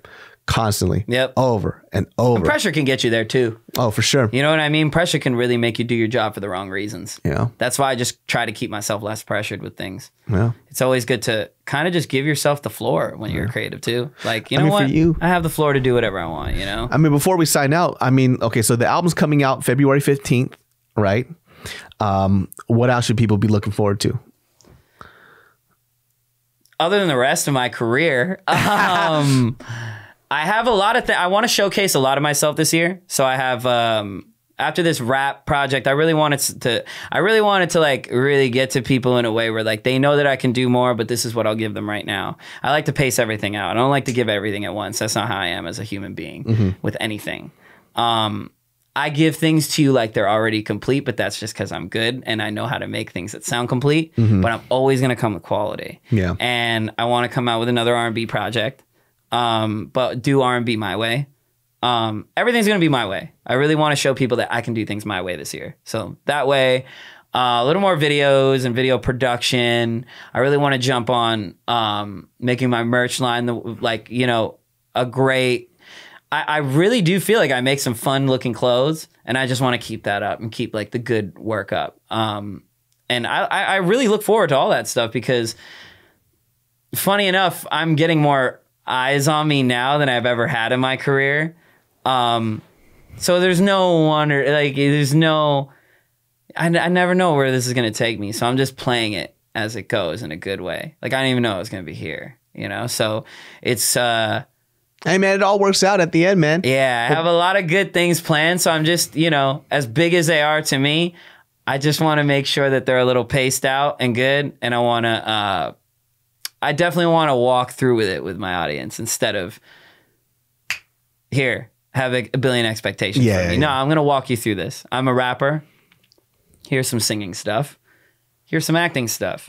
Here's some clothes. I'm just going to show you guys, like, this is everything that I do, and I don't have to brag about it. I don't have to come up here and, fucking diss a billion people about it. I don't have to do anything. I'm going to do my best. Hey, man, I think you're on the right track, though. And yeah, that's what I got. Literally my best coming up. But Boy Lonely is, for real, I really am sold to this album as a person. And I feel like if anybody's going to listen to a project that that wants to get to know me, definitely listen to that one. And I feel like it'll kick off a lot of good feelings about me, and then you'll want to retrack and see things. Yeah. And yeah, I have this thing with Tim coming up soon. It's a nice little single. I felt like he needed. Yeah. Do you like it? Yeah. So Tim hit me up and he was like, "Hey, what do you think about this and that?" He was asking me for a couple opinions on the stuff. I was like, "This dope. It's catchy as fuck." Yeah, I wanted to give Tim a song because I sent him a song before and it was very like niche and like us two being goofy on the song, but like perverted lines and shit. Yeah. But I was like, man, I really feel like you should have a hit. Yeah. Like, you're that guy to me. Like, you're that guy to like be on record, like fun, cool records like this, and like talk like how you do on every record. Like, I want to hear you be like this, kind of. In my head, that's how like I really envisioned Tim to be on a record. Like, have a hit and like be Tim on it. And that's exactly what he did. He's like Tim on it. And I feel like I complimented it like in my way. But it is his single, and I just like it with his like that. His voice sounds cool on it, so I'm like, and I like Tim's stuff. So I'm happy that I at least have a song with Tim that's like a little more serious, in a way. So that's coming up too, and a lot more. I'm trying to work with more artists and do some features and shit. Like, I really want to jump on more features this year. I think I have so many like incomplete songs too. It's just I'm waiting for the right artist to be like, yo, you want. Like, I actually... It's going to happen, man. Well, man, I mean, we've been talking for a good 2.5 hours. I think you beat the record in the longest podcast I've ever done. I didn't even know that was 2.5 hours. That shit went by like that. Yeah. That's just crazy. Probably a lot of me saying like a lot, but it's cool. I mean, at this not more than I have. So it is what it is. And yo, of course, before we sign out, I just want to say thank you because for a long time, I tried to keep away from interviews and I tried to keep away from being on camera because I thought that I was annoying in a sense. I thought that I didn't fully know myself yet. I feel like I kind of know myself now and I'm able to hop on camera and talk to people, but I want to talk to the right people. And I feel like you were one of the right people that I wanted to be in a room and spend 2 hours with. So thank you. I appreciate it, man. Like I said, man, this fucking podcast, man, this podcast is just about opening up. Like I told you, man, I don't have any preconceived topics in my head.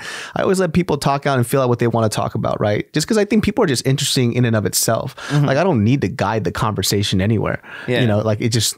If you have thoughts, anyways, if you are an artist, I'm pretty sure there's 1,000 thoughts in your head. And there's things that I just want to know about you personally, right? Yeah. And it always works out that way too. And I think that's why I love doing this podcast, because I don't have an agenda to make somebody angry, happy, cry. I'm not doing things for clicks or views. It's just, this is a conversation I would have had with you either way. Yeah, and conversations like this last. For sure. You know what I mean? Like, it's always good to actually sit down and have nothing to talk about. because then you have everything to talk about. I love it, and dude. that's the best part of that, like shit like this. So thanks, man. Yeah, man. Appreciate it. I'll have you on again, dude. Just I can't wait till after the album, then we see, and then when you're fucking really big up there, I'm gonna call you up and you're gonna ignore me. I'm like, this is tight. Oh no, I won't do that. The funny enough thing is, I actually want to revisit this conversation. This is my joke too. I always tell my friends, like, if I see them on the streets and I'm like, if I say what's up to you and you fucking recognize me, I was like, you're not famous enough yet, dude. Get the fuck out of my face. And by the way, I love the gag in Send Foods where like this the gag of you not being the famous one. Yo, people don't get us a gag, dude. Gag, dude. Keep doing that. That shit is so fucking funny. We would shoot, right? And then we're shooting and people come with like, David, can I get a photo? I was like, no, that's not the bit. Get the fuck out of the video. I'm like, don't come up to me right now. Do it after the video. It's so good, man. And again, before we sign off, I just want to give you your flowers for being,